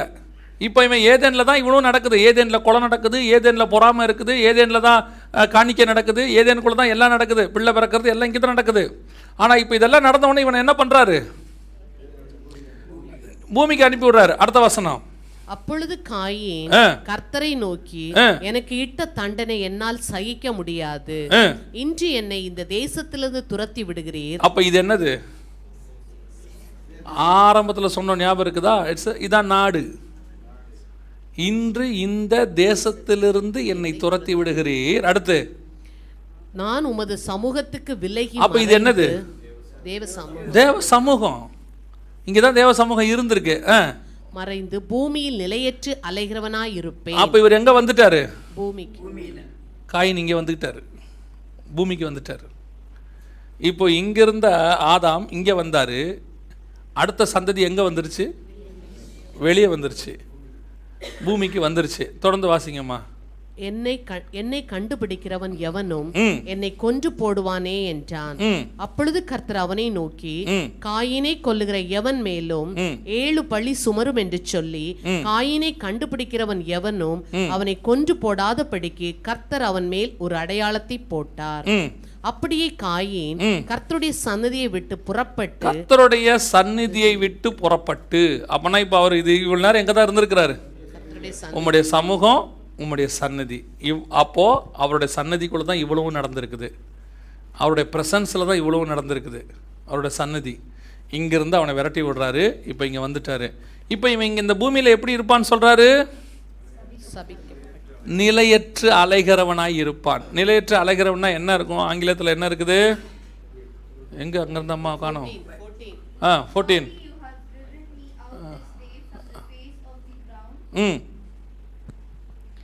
I shall be hidden from your face. I shall be a fugitive and a vagabond. Fugitive-na என்ன? அகதி. Fugitive-na என்ன? அகதி. இன்னொரு டிரான்ஸ்லேஷன் நோமாடின்னு இருக்கும், நாடோடி. அப்போ கர்த்தர் சொல்றாரு, எப்பா இந்த பூமியில் நீ பயிர் விட்டாலும் உனக்கு என்ன செய்யாது? அது பலன் கொடுக்காது. நீயும் சபிக்கப்பட்டுட்ட. ஆல்ரெடி பூமி சபிக்கப்பட்டுருச்சு. ஏன்னா ஏன் பூமி சபிக்கப்பட்டதுன்னா, இங்கிருந்தா பாம்பு வந்து என்ன பண்ணுச்சு? இவங்களை மோசம் போக்குச்சு. மோசம் போக்குறதுனால பூமியை சபிச்சிட்டார் கர்த்தர். சபிச்சது மாத்திரம் அல்ல, இப்போ இந்த பூமியில் இருக்கிற காயினையும் என்ன பண்ணிவிட்டாரு? சபிச்சிட்டாரு. இப்போ கர்த்தர் சொல்றாரு, நீயும் சாபமாயிட்ட, பூமியும் சாபமாயிருச்சு. அதனால இப்போ நீ என்ன பண்ண போற? இந்த பூமியில் நிலையற்று அலைகிறவன். நிலையற்றுனா ஒரு ஸ்டாண்டர்டான பிளேஸ் கிடையாது. நீ அங்கே இங்கே ரோமிங் அலைஞ்சிக்கிட்டு கிடப்ப. இப்படி இருக்கும்போது இந்த இடத்துல நீ எதையுமே செய்யாதேன்னு அர்த்தம். ஏன்னா செஞ்சா அவனுக்கு என்ன செய்யாது? ஏன் அதை சொல்லி அவனை அனுப்புறாரு? ஏன் அதை சொல்லி வெளியே அனுப்புறாரு? இவன் போய் திரும்பி எங்க வரணும்? திருப்பி ஏதேனுக்கு வரணும். ஏதேனுக்கு வந்தவன் எங்க வரணும்? தோட்டத்துக்கு வரணும். தோட்டத்துக்கு வந்தவன் எங்க வரணும்? ஜீவவிருட்ச சென்டர் பாயிண்ட்டுக்கு வரணும். இதான் நீங்களும் நானும்.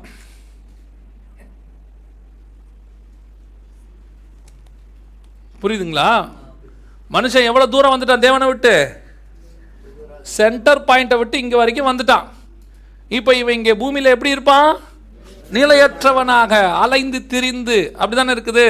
அப்போ இவன் வந்து ஒரு நோமாடி, அதாவது இவன் வந்து ஒரு ஃபிஜிட்டிவ், அதாவது ஒரு அகதி. இவனுக்கு எதுவுமே ஸ்டாண்டர்டாக கிடையாது. மீறி எது பண்ணாலும் என்ன கிடைக்காது? பலன் கிடைக்காது, சாபமாக இருக்கும். ஆண்டவர் சொல்கிறாரு, தம்பி இங்கே எதுவுமே வேஸ்ட் பண்ணிடாத. இதை ஏன் அவன் இங்கே அனுப்புகிறாரு? இந்த காட்டு மிருகங்கள்லாம் இங்கே இருக்குது.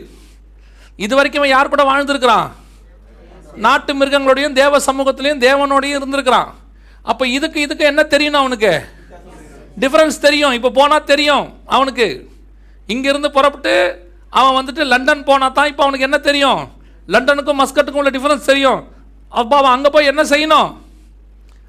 மனம் திரும்பணும். ஐயோ ஆண்டவரே, என்ன தெரியாமல் இந்த இடத்துக்கு நான் வந்துட்டேன். ஸ்காட்லாண்டை தாண்டி எல்லாம் -45 டிகிரி செல்சியஸாக இருக்குது, கை காலெல்லாம் உதறது, உறைஞ்சி போகுது ரத்தம், இங்கே வாழ முடியாது ஆண்டவரே, நான் செஞ்சது தப்பு, என்னை எப்படியாவது திருப்பி எங்கே கொண்டு போயிருங்க, என்னை திருப்பி கொண்டு வந்து மஸ்கட்டுக்கு கொண்டாந்துருங்கன்னு சொல்லி அவன் எங்கே வந்திருக்கணும்? இங்கே வரணும். இங்கே வந்த பிறகு அவன் என்ன செய்யணும்? ஆண்டவரே, தோட்டத்துக்குள்ளே எப்படி இருந்தோம் ஆண்டவரே, நாங்கள் தோட்டத்துக்குள்ளே எப்படி இருந்தோம், அங்கே முள் கிடையாது, குறுக்கு கிடையாது, வேர்வை கிடையாது, ஒன்றும் கிடையாது ஆண்டவரை, அங்கே நாங்கள் உங்களுடைய சமூகத்தில் தரிசிக்கிட்டு உங்கள் கூடவே இருந்த ஆண்டவரை, நாங்கள் தப்பு பண்ணிட்டோம் ஆண்டவரை, எப்படியாவது எங்களை கொண்டு போங்க ஆண்டவரே. இங்கே போகணும். இங்கே போன பிறகு அவனுக்கு நித்திய ஜீவன் மேலே ஆசை வரணும். ஆண்டவரே, நாங்கள் சாவ வந்துட்டோம், நாங்கள் மரணம் இல்லாமல் இருந்தோம் ஆண்டவரை, எங்களுக்கு மரணம் வந்து போச்சு, ஐயோ நாங்கள் இப்படி கொடுமைப்பட்டு சாகிறோமே, எங்களுக்கு கிருபை தாங்கப்பா, எப்படியாவது நித்திய ஜீவனை சுதந்திரிக்க வைங்கன்னா அவர் கொண்டு போய் என்ன பழத்தை கொடுப்பாரு? இந்த 3ஐயும் அவன் செய்யணும். இங்கேருந்து இங்கே வரணும், இங்கேருந்து இங்கே வரணும், இங்கேருந்து சென்டர் பாயிண்ட் போகணும். அப்போ தான் என்ன கிடைக்கும்? ஜீவ விருட்சம் கிடைக்கும். அப்போ வெளியே வந்த காயின் என்ன பண்ணார்? அடுத்த வாசிங்க. அப்பொழுது கர்த்தர் அவனை நோக்கி, அடுத்த வசனம், அப்படியே காயின் கர்த்தருடைய சந்ததியை விட்டு புறப்பட்டு ஏதேனுக்கு கிழக்கான நோத் என்னும் தேசத்தில் குடியிருந்தான். காயின் தன் மனைவியை அறிந்தான், அவள் கர்ப்பவதியாகி ஏனோக்கை பெற்றாள். அப்பொழுது அவன் ஒரு பட்டணத்தை கட்டி, என்ன வந்துருச்சு? பட்டணம் இவன் என்னவா இருக்கணும்?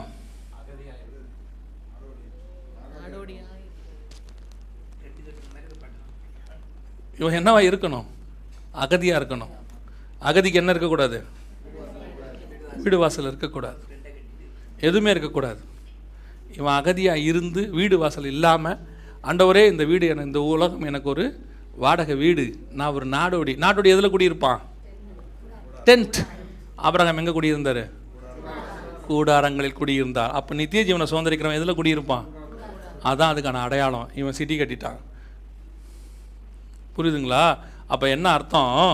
இவன் திரும்பி இங்கே வரமாட்டான்னு அர்த்தம். அங்கே போய் சிட்டி கட்டிட்டான்னு என்ன அர்த்தம்? எல்லாம் வந்து இங்கே எவ்வளோதான் சம்பாரிச்சாலும் வீடு எங்கே வாங்குவீங்க? இங்கே வந்து என்ன தான் சம்பாரிச்சாலும் வீடு எங்கே வாங்க போகிறீங்க? அவங்கவுங்க ஊரில் தான் வீடு கட்ட போகிறீங்க. ஏன் இங்கே கட்ட மாட்டீங்க? என்னைக்கு இருந்தாலும் ராஜா விரட்டிடுவார், என்னைக்கு இருந்தாலும் விரட்டி விட்டுருவார். இது எனக்கு நிரந்தரமானது அல்ல. This is not my permanent place. Resident visa கொடுத்தாலும் இது பர்மனன்ட் பிளேஸ் கிடையாது. ஒரு நாள் என்னை இங்கிருந்து விரட்டி விடுவார்கள். அப்போ என்னுடைய குடியிருப்பு என் சொந்த தேசத்தில் இருக்கிறது. என்னுடைய எல்லாம் அங்கே தான் இருக்கும். நான் அங்கே தான் போவேன். அப்போ இங்கே அவன் சிட்டி கட்டுறானா என்ன பிளான்? அவன் திரும்பி வரமாட்டான்னு அர்த்தம். ஆனால் கர்த்தர் சொன்னது என்னது? அப்போ சிட்டி கர்த்தருடைய பிளான் இல்லை. தொடர்ந்து வாசிங்க சிஸ்டர். அந்த பட்டணத்துக்கு தன் குமாரனாகிய ஏனோக்குடைய பெயரை இட்டான். ஏனோக்குக்கு ஈராத் பிறந்தான். ஈராத் மெகுயவேலை பெற்றான். மெகுயவேல் மெத்துசலாவை பெற்றான். மெத்துசவேல் லாமேக்கை பெற்றான். என்ன காரணம் நினைக்கிறீங்க? அது தடுமாறத்துக்கு என்ன காரணம் நினைக்கிறீங்க? இல்லை, திடீர்னு என்னைக்காவது படிச்சோம்னா அப்படி வரும். சரி, வாசிங்க. லாமேக்கை பெற்றான். லாமேக்கு 2 ஸ்திரீகளை விவாகம் பண்ணினான். ஒருத்திக்கு ஆதாள் என்று பேர். இங்க 2 பொண்டாட்டி வந்துருச்சு பாருங்க, டபுள் வைஃப். அடுத்து மற்றொருத்திக்கு சில்லாள் என்று பேர். ஆதாள் யாபாலை பெற்றாள். அவன் கூடாரங்களில் வாசம் பண்ணுகிறவர்களுக்கும் மந்தை மேய்க்கிறவர்களுக்கும் தகப்பனானவன். டெய்ரி ஃபார்மும் ரியல் எஸ்டேட்டும் வந்துருச்சு, அப்படிதானே? அடுத்து அவன் சகோதரனுடைய பேர் யூபால். அவன் கிண்ணறக்காரர் நாகஸ்வரக்காரர் யாவருக்கும் தகப்பனானவர். மீடியாவும் என்டர்டெயின்மெண்ட்டும் வந்துருச்சு. மீடியா அண்ட் என்டர்டெயின்மெண்ட் அடுத்து சில்லாளும் தூபால் காயினை பெற்றாள். அவன் பித்தளை, இரும்பு முதலியவற்றின் தொழிலாளர் யாவருக்கும் ஆசாரியனானான். Trade and business.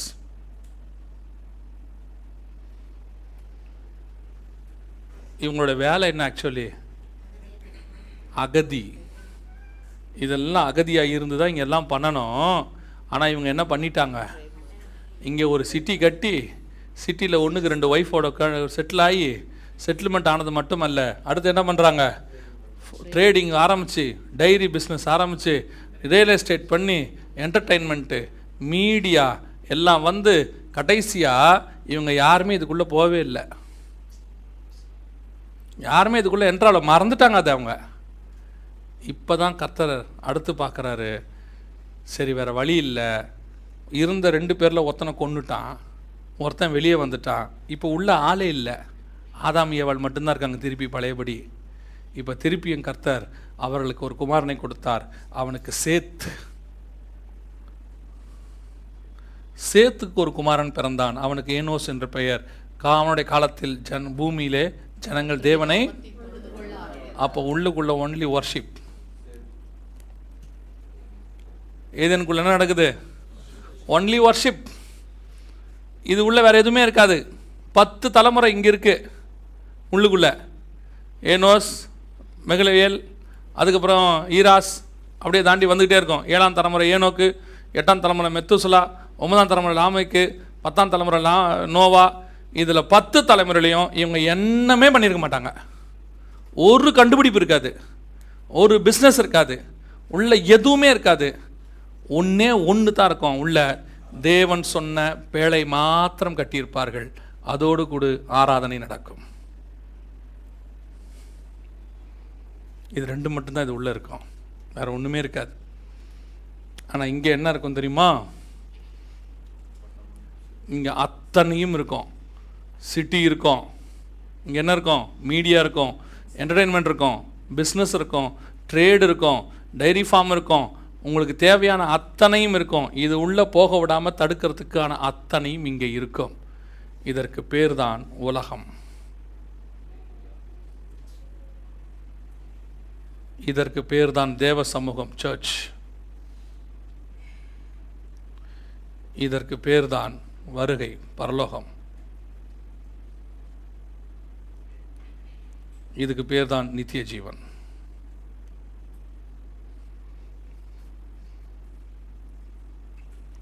இப்போ நாம் எங்கே இருக்கோம்? ஏதேனில் இருக்கோன்னு சொன்னவங்களாம் யார்? இப்போ நம்ம எங்கே இருக்கோம்? இந்த உலகத்தில் தான் இருக்கிறோம். நம்மளை சுற்றி சிட்டி இருக்குது, நம்மளை சுற்றி ட்ரேடு இருக்குது, நம்மளை சுற்றி பிஸ்னஸ் இருக்குது, நம்மளை சுற்றி எல்லாமே இருக்குது. முதல்ல நீங்கள் தெரிஞ்சுக்கணும், நான் இந்த இடத்துக்கு உரியவன் அல்ல, நான் இந்த இடத்துக்கு உரியவன். இப்போ நான் ஜெயிக்க வேண்டியது என்னென்னத்த? முதல்ல இதை ஜெயிக்கணும், 2வது இதை ஜெயிக்கணும், 3வது இதை ஜெயிக்கணும். இங்கே கேருபீன் இருக்கிறான், அங்கே வீசுகிற சுடலை பட்டயம். இங்கே யார் இருக்கிறா? சாத்தான் இருக்கிறான். இங்கே தான் சர்ப்பம் இருக்குது. இருக்கா? முதல்ல இதை ஜெயிச்சாதான் நீங்கள் இது உள்ளே போக முடியும். இதை உங்களால் ஜெயிக்க முடியலங்கிறதுனால தான் இயேசு இங்கேருந்து புறப்பட்டு இங்கே வந்தார்.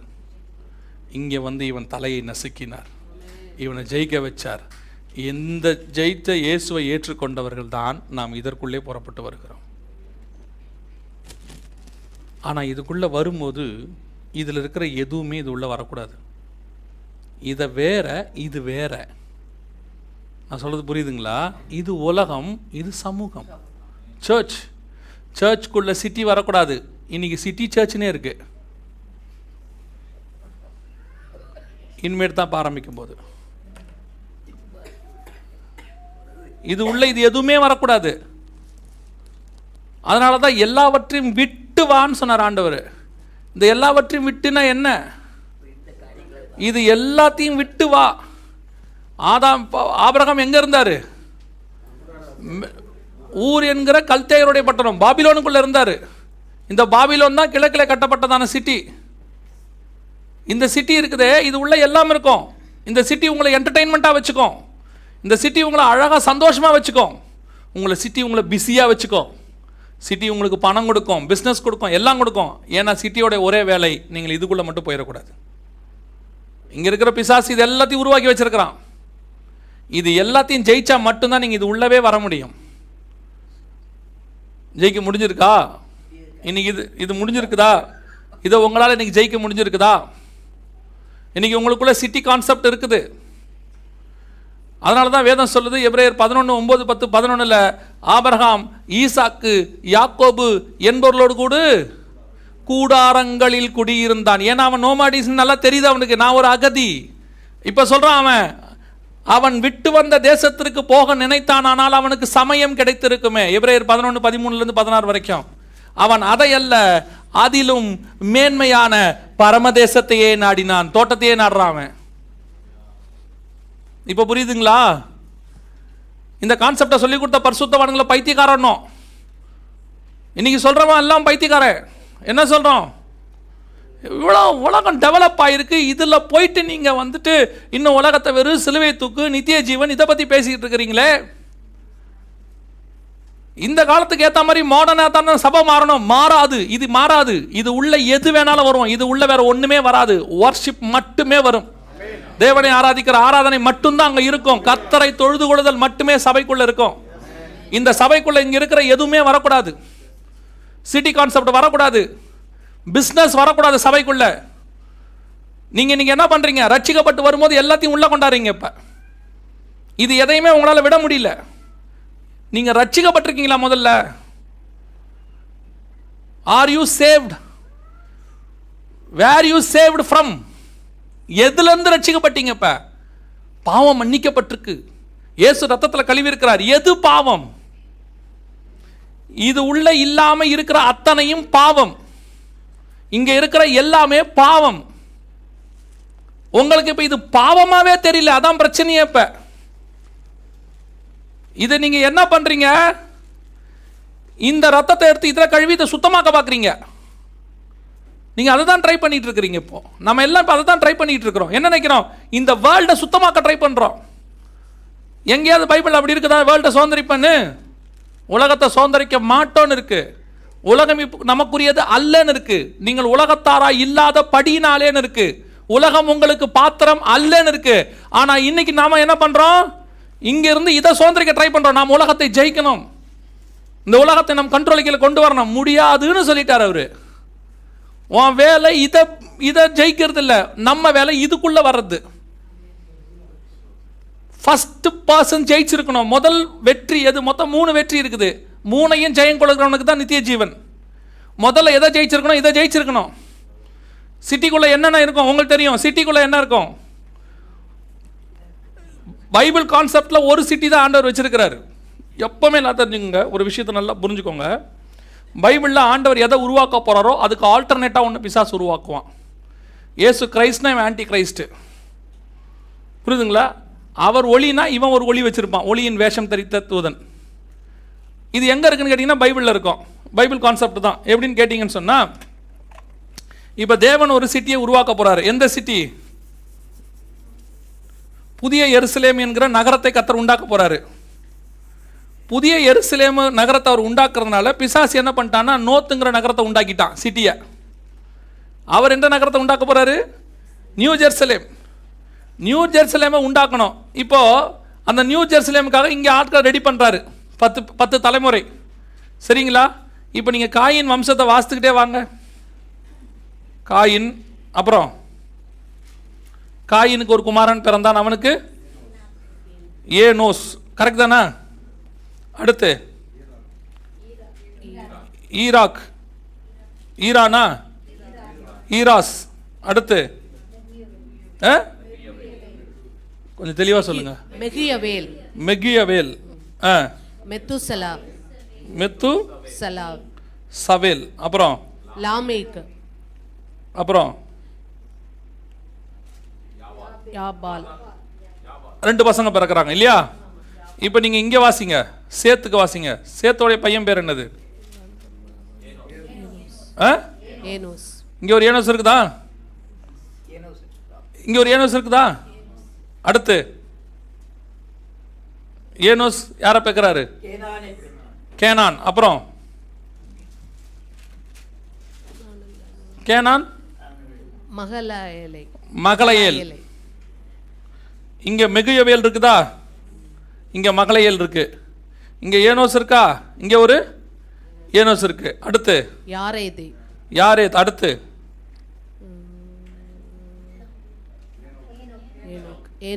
ஏனோக்கு. அப்புறம் மெத்துசலா. இங்க மெத்துசவேல், இங்க மெத்துசலா. இங்க ஒரு லாமேக்கு. மெத்துசவேல் யார பேருக்கிறான்? அங்க ஒரு லாமேக்கு. புரியுதா? இங்க என்ன இருக்குதோ அதோட ஆல்டர்னேட் எங்க இருக்கும்? ஆனா ஒரு சின்ன சேஞ்ச் மட்டும் இருக்கும். அங்க மகளையல்னா இங்க மெகுலியல் இருக்கும். அங்க மெத்துசவேல்னா அங்க மெத்துசலா இருக்கும். இங்க லாமேக்குன்னா அங்க ஒரு லாமேக்கு இருக்கும். இங்க ஒரு ஏனஸ்னா அங்க ஒரு ஏனஸ் இருக்கும்.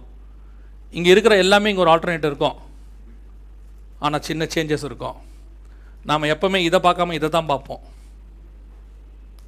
நாம என்ன செய்யறோம்? இந்த சிட்டியா நியூ ஜெருசலேம் சிட்டியா? நாம எப்பவுமே நியூ ஜெருசலேம் சிட்டியை கான்சென்ட்ரேட் பண்றது இல்ல. எந்த சிட்டியை கான்சென்ட்ரேட் பண்றோம்? வேர்ல்ட்ல இருக்கிற சிட்டியை கான்சென்ட்ரேட் பண்றோம். இப்போ எத்தனை பேர் கிராமத்தில் போய் குடியிருப்பீங்க? நான் சொல்றது அட்டர்மோஸ்ட் கிராமத்தில் எந்த விதமான ஒரு அடிப்படை வசதியும் இல்லாமல் ஒரு வீடு, தோட்டம், துறவு, தண்ணீர் இதோட கூட இருக்கக்கூடிய கிராமத்தை எத்தனை பேர் இருப்போம்? செல்போன் கூட இல்லாமல் ஒரு பேர் இல்லை 2 பேர் மேக்சிமம். அப்படி தானே? நம்ம அத்தனை பேர் எங்கே வாழ விரும்புகிறோம்? கர்த்தருடையது இதுதான். இங்கே ஒன்றுமே கிடையாது. தோட்டத்துக்குள்ளே தோட்டம் இல்லை, ஏதேனுக்குள்ள ஒன்றுமே கிடையாது. இது தேவ சமூகம், இது தேவ சந்நிதி. உம்முடைய சமூகத்தை விட்டு துரத்துகிறீர், உம்முடைய சந்நிதியை விட்டு இன்று அனுப்புகிறீர். This is a church. சர்ச்சுக்குள்ள எதுவும் இருக்காது, இருக்கக்கூடாது. அப்படின்னா நாங்கள் இந்த கேமரா வச்சிருக்கோம் அதல்ல. இந்த சிட்டியோடைய கான்செப்ட்ஸ் எதுவும் சொல்றேன். இங்க என்னென்ன இருக்குது? சிட்டிங்கிறது என்னது? அஸ்திவாரம். நாம இங்கே தான் இருக்க போறோம். 15,000 பேரோட சர்ச்சை கட்ட போறோம். நாம மஸ்கட்ல பெரிய சர்ச்சுன்னு பேர் வாங்க போறோம். City concept. மஸ்கட் சிட்டி சர்ச்சுன்னு பேர் வைக்க போறோம். City concept.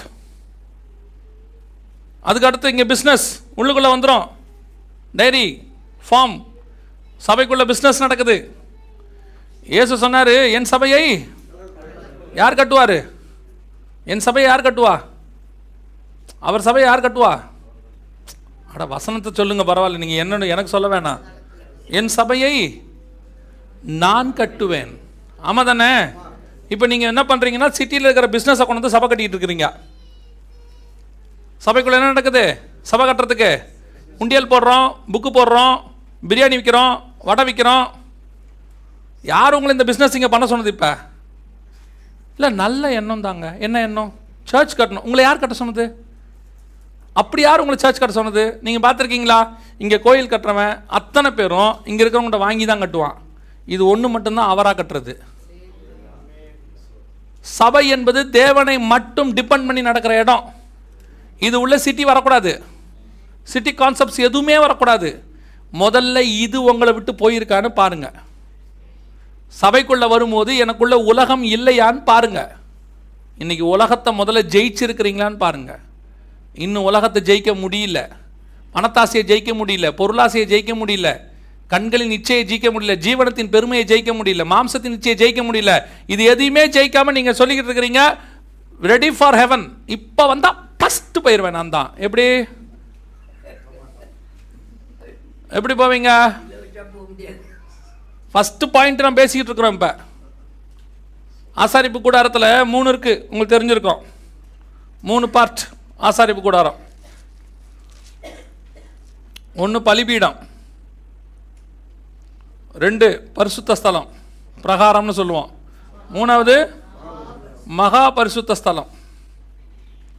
இப்போ இந்த பலிபீடத்தில் தான் மாம்சம் இருக்குது. இங்கே தான் மாம்சத்தை பலி கொடுப்போம். இங்கே மாம்சத்தை பலி கொடுத்தாச்சுன்னா தான் நீங்கள் எங்கே போக முடியும்? பரிசுத்த ஸ்தலம் பிரகாரத்துக்கு வர முடியும். இங்கே என்ன இருக்காது? மாம்சம் இருக்காது.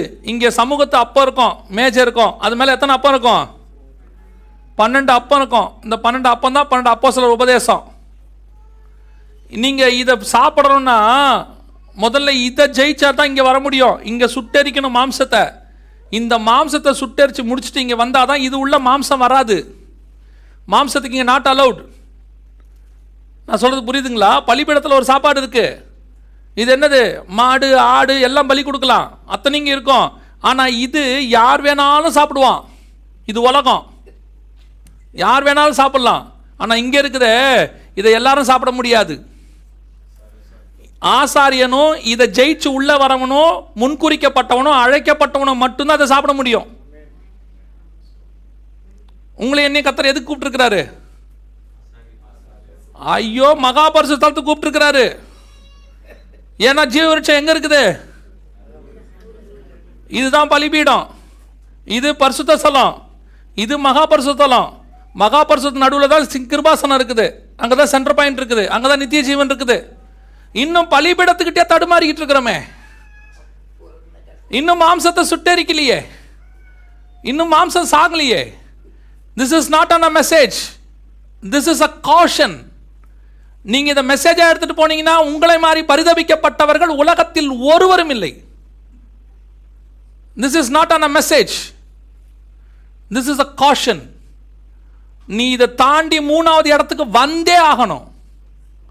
இல்லைன்னா சர்ச்சில் இருக்கிறதுனாலையோ கிறிஸ்தவனா இருக்கிறதுனாலையோ தசமா கணக்கு கொடுக்கறதுனாலையோ பரலோகத்துக்கு போயிருவேன்னு கனவுல கூட நினைக்காதீங்க, தூக்கத்தில் கூட நினைக்க கூடாது.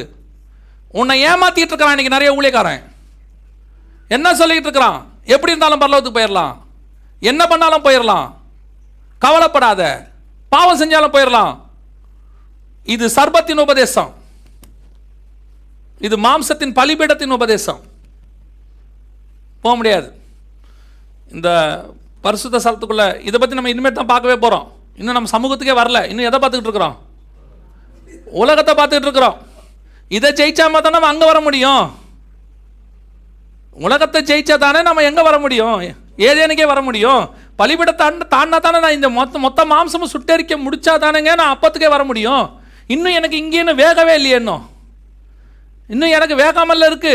இன்னும் கோபம், மூர்க்கம், மாம்சத்தின் கிரியைகள் ஆவன. கலாத்தியர் 5:18 உங்க எல்லாருக்கும் தெரியும். எப்படி இருந்தாலும் இங்கே வரலான்னு சொல்றானே, எப்படி முடியும்? தாவீது வந்து கேட்குறாரு ஆசாரியங்கிட்ட, பசிக்குது, சாப்பிட ஏதாவது இருக்குதா? ஆசாரியன் சொல்றான், என்ன சொல்றான்? சமூகத்து அப்போ அதில் இருக்கிற மேஜையில் இருக்கிற அப்பம் தான் இருக்குது.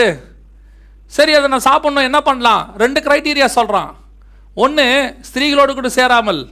2, அலம்பிகள் சுத்தமாக இருக்கணும். ஸ்திரீகளோடு சேராமல் அலம்பிகள் சுத்தமாக இருக்கிறதுனா என்ன? 1 வெளியே சுத்தம், இன்னொன்று உள்ள சுத்தம். 2 சுத்தமும் இருந்தால் மட்டும்தான் நீ இதை சாப்பிட முடியும்னு அன்னைக்கே சொல்லிட்டான் தாவீதுகிட்ட. விபச்சாரம் பண்ணாமல் ஸ்திரீகளோட சேராமல் மனைவியோட சேராமல் இருக்கிறது அர்த்தம் கிடையாது. வெளியும் சுத்தமாக இருக்கணும், உள்ளேயும் சுத்தமாக இருக்கணும். இது 2 இருந்தால் தான் இதை சாப்பிட முடியும், இதையே சாப்பிட முடியும். இன்னைக்கு நம்ம இதையே இன்னும் ஜெயிக்கலையே, இன்னும் இதுக்குள்ளே போராடிக்கிட்டு இருக்கிறோமே. எல்லா செய்தியும் உட்காந்து கேட்டுக்கிட்டே இருக்கிறோமே. இங்கேருந்து அங்கே போகும்போது, வீட்டுக்கு போகும்போது எப்படியாவது பிள்ளைகளுக்கு சாகிறதுக்குள்ளே ஒரு வீடு கட்டிடணும்னு ஆசை வருது தானே? வருது தானே? இதுக்கு நீங்கள் என்ன சொல்கிறீங்க?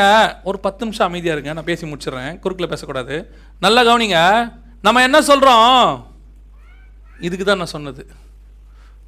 நம்ம என்ன சொல்லிட்டு இருக்கிறோம் தெரியுமா? இதில் என்ன தப்பு? எல்லாரும் தானே சேர்த்து வைக்கிறாங்க, நான் சேர்த்து வைக்கல தப்பு. நீ சேர்த்து வைக்கிறவனா காயின் குரூப்பு, இல்லை கூடாரத்தில் குடியிருக்கணும் தான் இந்த குரூப்பு. நீங்கள் எதை வேணாலும் டிசைட் பண்ணிக்கலாம். அதுதான் கர்த்தர் சொன்னது. இன்னைக்கு நம்மளால் உலகத்தை ஜெயிக்க முடியாது, கஷ்டப்பட்டுக்கிட்டு இருக்கிறோம். ஆனால் ஜெயிச்சா மட்டும்தான் இங்கே போக முடியும். இல்லைங்க, இதெல்லாம் வந்து கேட்கறதுக்கு தான் சரியும், அதெல்லாம் எனக்கு பாசிபிள் இல்லை. No issues. கர்த்தர் வந்து பரலோக ராஜ்யத்தை உங்ககிட்ட வந்து கெஞ்சலை. இங்கே ஐயோ நீங்கள் வராட்டி பரலோகம் காலியாக இருக்கும், வந்துருங்கன்னு. நீயும் போய்விட மனதாக இருக்கிறங்கிறது தான் கர்த்தர் கேட்குற கேள்வி. வந்தால் உனக்கு நல்லது. புரியுதுங்களா? இது ஆண்டவர் பரலோகத்தை வச்சுட்டு உங்கள் பின்னாடிலாம் கெஞ்சிக்கிட்டு இல்லை. யாராவது ஒருத்தர் வந்துருங்க தயவு செஞ்சு ப்ளீஸ். வந்தா வா, வராட்டி போ. பரலோக ராஜ்யம் அப்பேற்பட்டது, கெஞ்சறதெல்லாம் கிடையாது. இதுதான் ரூல், இதுதான் கிரைட்டீரியா. இப்படி இருந்தால் தான் மஸ்கட்டுக்கு வர முடியும்னு ஒரு குட்டி நாட்டுக்காரன் சட்டம் போட்டிருக்கான். இப்படி இருந்தால் தான் வர முடியும்னு அவ்வளோ பெரிய அமெரிக்கா சட்டம் போட்டிருக்கான். இந்த வானமுத்தையும் பூமியும் உண்டாக்கின தேவனும் அவருக்கும் சில கிங்டம் இருக்கு. கிங்டத்துடைய கிங் அவரு. நீங்கள் என்னமோ சர்வசாதாரணமாக உங்கள் வீட்டு வேலைக்காரமாக நினச்சிட்டிங்களா? அவர் வேலைக்காரனாக இருந்தது ஒரு காலம் இருக்குது, கால கழுவுன காலம் இருக்குது. இப்போ அவர் எப்படி இருக்கிறார் தெரியுங்களா? பிதாவின் வலது பாரசத்தில் ராஜாவாக உட்கார்ந்து இருக்கிறார். எல்லாம் நினச்சிட்டு இருக்கிறோம் இன்னும் இயேசுநாதர் ரொம்ப கேஷுவலாக இருக்கிறாருன்னு. பழைய ஏற்பாட்டாக இருக்கட்டும், புதிய ஏற்பாட்டாக இருக்கட்டும், அத்தனை பேரும் பயப்படுறது ஒரே ஒருத்தருக்கு தான். யாருக்கு தெரியுமா? இயேசுடைய கோபத்துக்கு. உங்களுக்கு இயேசுடைய கோபத்தை பற்றி தெரியாது. சங்கீதம் 2 வாசித்து பாருங்க. வழியிலே அழியாமலும் குமாரன் கோபம் கொள்ளாமலும் வழியிலே நீங்கள் அழியாமல் இருக்கும்படிக்கு வழியில் இருக்கும்போதே அவரை முத்தம் செய்யுங்கள். ஏன்னா குமாரனுடைய கோபம் அவ்வளோ மோசம். புதிய ஏற்பாடை எடுத்து பாருங்க. வெளிப்படுத்தின விசேஷம் 6ஆம் அதிகாரம் 16ஆம் வசனத்தை வாசித்து பாருங்க. அவர்கள் கண்மலைகளையும் மலைகளையும் நோக்கி எங்கள் மேல் விழுந்து சிங்காசனத்தின் மேல் வீற்றிருக்கிறவருடைய முகத்திற்கும் ஆட்டுக்குட்டியானவருடைய கோபத்திற்கும் எங்களை மறைத்துக் கொள்ளுங்கள். இயேசுவோடைய கோபம் அப்பேற்பட்டது.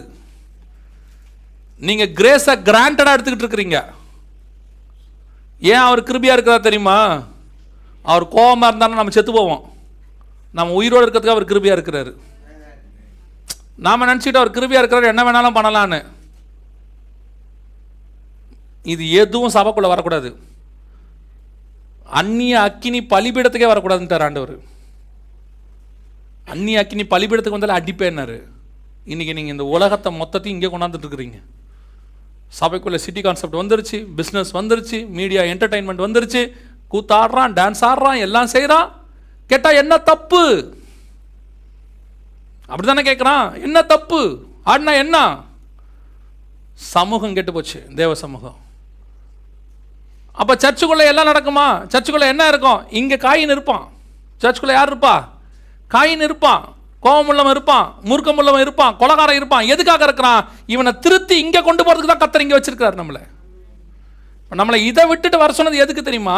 இங்கே வரும்போது நமக்குள்ள கோபம் இருக்கும், இன்னும் மாம்சத்துக்குள்ள சில காரணங்கள்லாம் இருக்கு. எதுக்கு இங்கே வச்சிருக்கிறாரு? அப்போ சபையில் இருக்கிறவங்களாம் பர்ஃபெக்டா இல்லைங்க. சபை is the place for making perfection. சபை பர்ஃபெக்ட் கிடையாது. சபை பர்ஃபெக்ட் ஆக்கிறதுக்காக உருவாக்கப்பட்ட இடம். இன்னைக்கு என்ன எல்லாம் கேட்குறாங்க, அப்போ அவர் சபையில் உட்காந்து இப்படி பேசலாமா? சர்ச்சில் இருக்கிற இவர் எத்தனை வருஷம் வர்றார், இவர் இப்படி பண்ணலாமா? சபையை நடத்துறாரு, இவர் இப்படி பேசலாமா? ஆமா பேசுவான். ஏன்னா அவன் இன்னும் பர்ஃபெக்ட் ஆகலை. பர்ஃபெக்ட் ஆகிறதுக்காக தான் இங்கே இருக்கிறான். பர்ஃபெக்ட் ஆகியிருந்தா அவனுக்கு இங்கே வேலை இல்லை, அவனுக்கு வேலை இங்கே. பர்ஃபெக்டான ஏனோக்கு இங்கே வேலை இல்லைங்க, தூக்கிட்டு போயிட்டாரு. ஆமா தானே? ஏனோக்கு நற்சாட்சி பெற்றான், கர்த்தர் தூக்கிட்டு மேலே போயிட்டாரு. Finish, over. பாப்பா உள்ள வந்துரு, தோட்டத்துக்கு வந்துரு. இங்கே நீ இன்னும் பர்ஃபெக்ட் ஆகலை, அதான் அர்த்தம். இதை ஜெயிக்கணும் முதல்ல. ரெண்டாவது இங்கே ஜெயிக்கணும். இங்கே காயினுடைய உபதேசங்கள் இருக்கும். காணிக்கையிலே கோபம் வரும். ஆமா தானே? அந்த கான்செப்ட் இன்னும் இருக்கு தானே? அவர் கொடுத்ததுக்கு அவரை தூக்கி முன்னாடியே உட்கார வச்சு இவ்வளோ தூரம் பண்ணுறாங்கன்னா அவரை விட நிறையா சர்ச்சைக்கு செஞ்சுருக்கிறேன். நமக்கு ஒரு மரியாதையும் இல்லை. காயின் அவன் எனக்கு ஒரு இம்பார்ட்டன்ஸும் கொடுக்கல. ஒரு பொண்ணாட கூட போத்தல, அவரை கூப்பிட்டு முன்னாடி உட்கார வச்சு ப்ரேயர் கொடுத்துருக்கிறீங்க. காயின் அவன். நீ ஆபேலா இருந்தால் என்ன பண்ணுவ தெரியுமா? நன்மையானவைகளை பேசும் ரத்தம். இந்த இடத்துல அது 2 தான் இருக்கும். ஒன்று காயின் இருப்பான், இன்னொன்று ஆபேல் இருக்கும். காயின் ஆபேலை போல மாறணும். இன்றைக்கி நடந்துக்கு தெரியுமா? சபையில் இருக்கிற காயின்கள் ஆபேலை கொண்டுகிட்டு இருக்கிறாங்க. தேவ சமூகத்தில் அதான் நடக்குது. இன்றைக்கி சபைக்குள்ளே நல்லவங்க செத்து போய்கிட்டு இருக்கிறாங்க, கெட்டவன் மட்டும் உயிரோடு இருக்கிறவங்கள. இப்போ கர்த்தர் அவனை வெளியே அனுப்பிச்சிடுவார். ஏன்னா சர்ச்சுக்குள்ளே கெட்டவன் மாறத்துக்கு தான் வச்சிடறோம் இல்லையா, கெட்டவன் ஆள்றதுக்கு வைக்கல. சபையை கெட்டவன் ஆளக்கூடாது, கெட்டவன் மாறணும், மாறி நல்லவன் ஆகணும். இங்கே வந்த போது உனக்கு பெருமை வரக்கூடாது. இங்கே வரும்போது உன்னுடைய எந்த பெருமையும் இருக்காது. எந்த பெருமை? இங்கே நீ ஒரு பெருமை, இங்கே ஒன்று சம்பாரிச்சல்ல, இந்த பெருமை எதுவும் இங்கே வரக்கூடாது. இங்கே தான் நீங்கள் படிப்பு சம்பாரிச்சிங்க, இங்கே தான் பொருள் சம்பாரிச்சிங்க, இங்கே தான் ஆஸ்தி சம்பாரிச்சிங்க, இங்கே தான் ஜாதி இருக்கு, இங்கே தான் கோத்திரம் இருக்கு. இதெல்லாம் கொண்டாந்து இந்த பெருமையை இங்கே பேசப்படாது. நான் யார் தெரியுமா? என் குலம் என்ன தெரியுமா? என் கோத்திரம் என்ன தெரியுமா? என்னோடய ஜாதி என்ன தெரியுமா? ஆக்சுவலி நாங்களாம் சிலருக்குலாம் அந்த இந்த பெருமை இருக்கும், பார்த்துருக்கீங்களா? நான் வந்துட்டு நாகர்கோயில், நான் திருநெல்வேலி, நான் மதுரை, எல்லாம் இங்கேப்பா, அதெல்லாம் இங்கே எதுவுமே இல்லைப்பா. இது எல்லாத்தையும் விட்டுட்டு இங்கே வந்தால் தான் பண்ணி. நான் யூதனும் இல்லை, கிரேக்கனும் இல்லை, நான் எல்லாருக்கும் எல்லாம் ஆனேன், எல்லாருக்கும் அடிமையானேன். அவன் தான்ப்பா இங்கே இருக்கணும். நீ இங்கே வந்துட்டு உன் குலப்பெருமை, என்ன இருந்தாலும் நம்ம சைட்லங்க நம்ம ஆளுங்க, என்ன உங்கள் ஆள், உங்கள் ஆளுன்னா நீ இந்த ஆளுப்பா, இங்கே அந்த ஆள்லாம் இல்லைப்பா, இங்கே எல்லாம் செத்து போயிட்டான். மாம்சம் செத்து பலிபீடத்திலேருந்து உள்ளே வந்தவன் மட்டும்தான்ப்பா இங்கே இருக்க முடியும். அப்போ இங்கே யாருங்க இருப்பா? ஒரே ரத்தத்தில் கழுவப்பட்ட ஒரே கூட்டம் மட்டும் இங்கே இருக்கும்பா. ஆபேலின் ரத்தத்தை பார்க்கலும் நன்மையானவர்களை பேசுகிற ரத்தம் இங்கே இருக்கும்பா.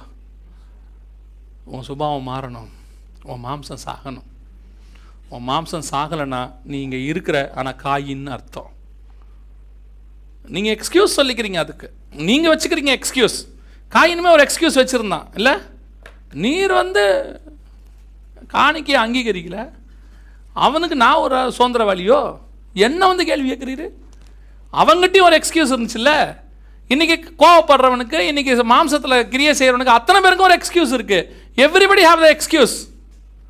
ஆனால் நல்லா தெரிஞ்சுக்கொள்ளுங்க, உன் எக்ஸ்கியூஸ் எல்லாம் கத்தரை ஏமாத்தாது. உங்கள் எக்ஸ்கியூஸ்லாம் கூட இருக்கிறவனை ஏமாத்துறதுக்கு. இந்த எக்ஸ்கியூஸ்லாம் யாருக்கு? கூட இருக்கிறவனை ஏமாத்துறதுக்கு. அந்த எக்ஸ்கியூஸ் யாரை ஏமாத்தாது?